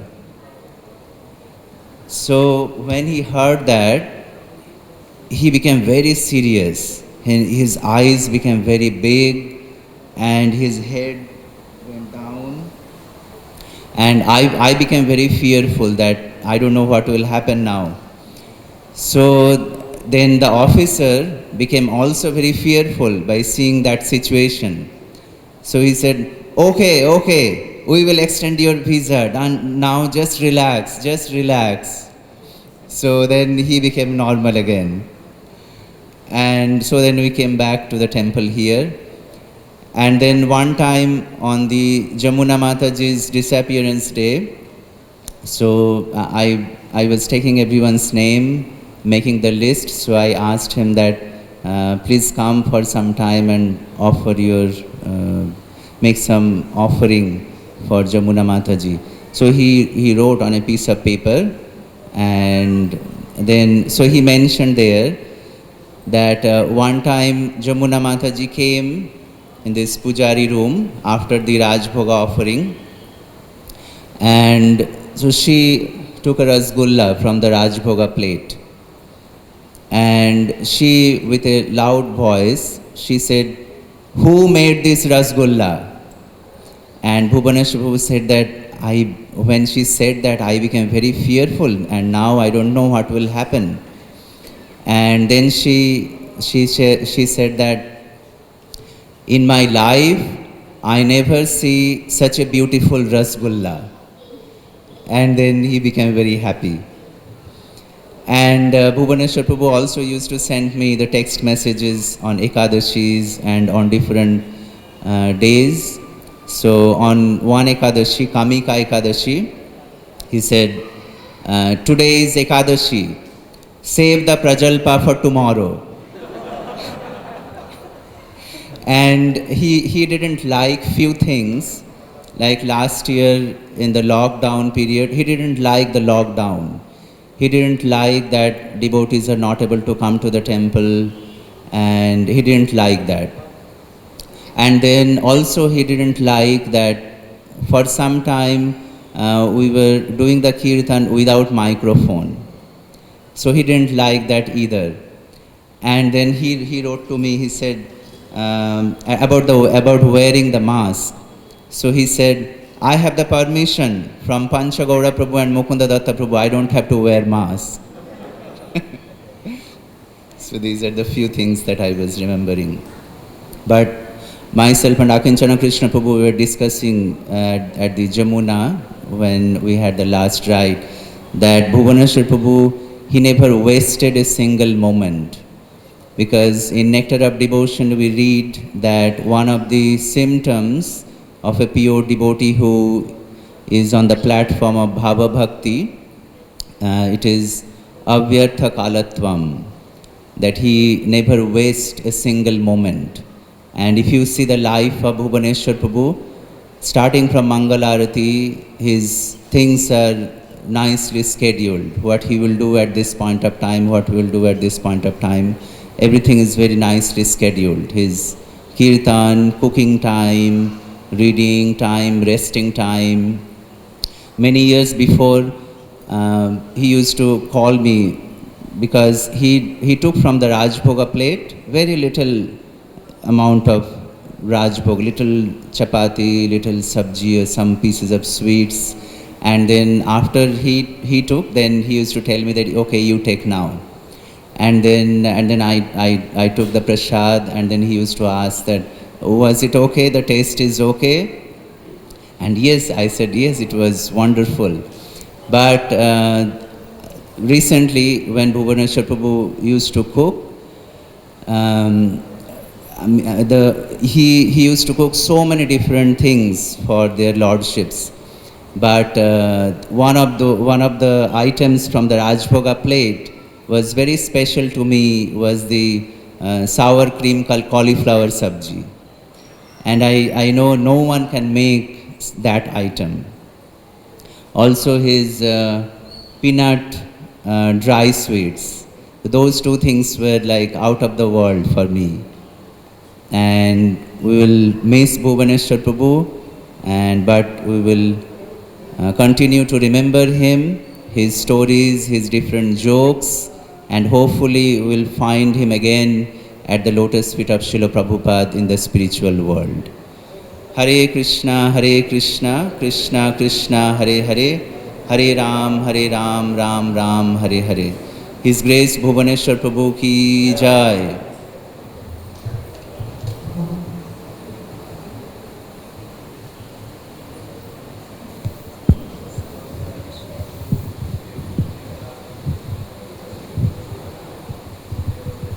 So this concludes our Smriti Sabha memorial service for His Grace Bhuvaneshwar Prabhu. We thank all the devotees for attentively listening to the glories of this wonderful devotee. All right. Prabhuji's name? Oh, Braja Sundar.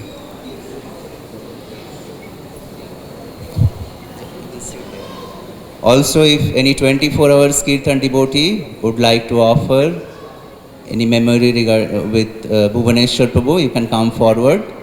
And after the program, we will have the feast at 2 o'clock in Krishna Hall. And for all the senior devotees and Prabhupada disciples, the prasadam will be in the Balaram Hall. Hare Krishna. A very short and a very interesting talk between Bhuvaneshwar Prabhu and His Holiness Radha Govindas Goswami Maharaj.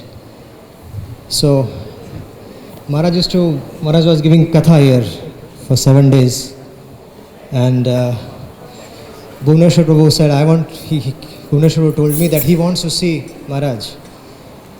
And I said, okay, I'll ask Maharaj for an appropriate time. So, Bhuvaneshwar Prabhu said, please give my Dandavat Pranams to Maharaj. So I went and I gave, and then Maharaj also, he sent back, he said that, give my pranams to him. And he told me that Bhuvaneshwar Prabhu is a pure devotee. Maharaj told me. So I said, and I came and told Bhuvaneshwar Prabhu that Maharaj says that you are a pure devotee. And then Bhuvaneshwar Prabhu, for some reason, he got very upset. He said, what? I am a pure devotee? And the next day, when Maharaj came for the katha, I never expected that. Bhuvaneshwar Prabhu just went straight to Maharaj. He caught hold of his hand. I said, how can you say I am a pure devotee? I want to meet you. And then he said, okay, you can come at around afternoon time. So Bhuvaneshwar Prabhu, and I took him and we went to Maharaj. And then they had some intimate discussion. I don't want to go into that. But Maharaj praised him. He's saying that because of your service to Krishna Balaram, Radha Shyam Sundar for so many years, and Srila Prabhupada, you have purified your existence. So there is no doubt in, Maharaj said, there is no doubt in my heart. You are a pure devotee. You have purified your existence. And then after he heard that, Bhuvaneshwar started to cry. And then he offered his pranams. And then we left. There are some other discussions, but I just wanted to mention this thing. So Bhuvaneshwar Prabhu was a very great soul, as all of you are mentioning, that one of the symptoms was that he never wasted time. That is a symptom of a great devotee who is always cautious of how each and every moment of his life will be utilized in the service of the Lord. So Bhuvaneshwar Prabhu's life was like that. Although he might not be a famous personality, but he was. I mean, in our heart, he was a famous personality, at least in Vrindavan. But he was not as famous as some of other sannyasis or sadhus, but he was a very special person, we all know. So we sincerely thank him because he has left a good mark of impression on us that how to utilize time. I used to get phone calls from him whenever I was in Vrindavan. He used to call me. He says, where are you? So I said, I'm at home. Can you come and wash my clothes?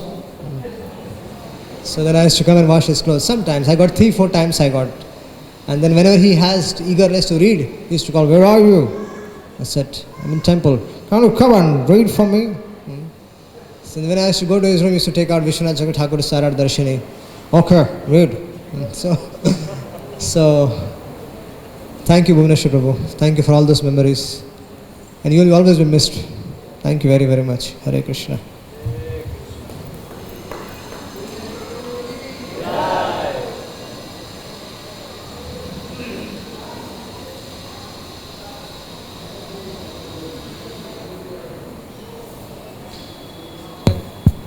Hare Krishna. This concludes this session of glorification of Bhuvaneshwar Prabhu. May he shower his blessings upon us. Hare Krishna.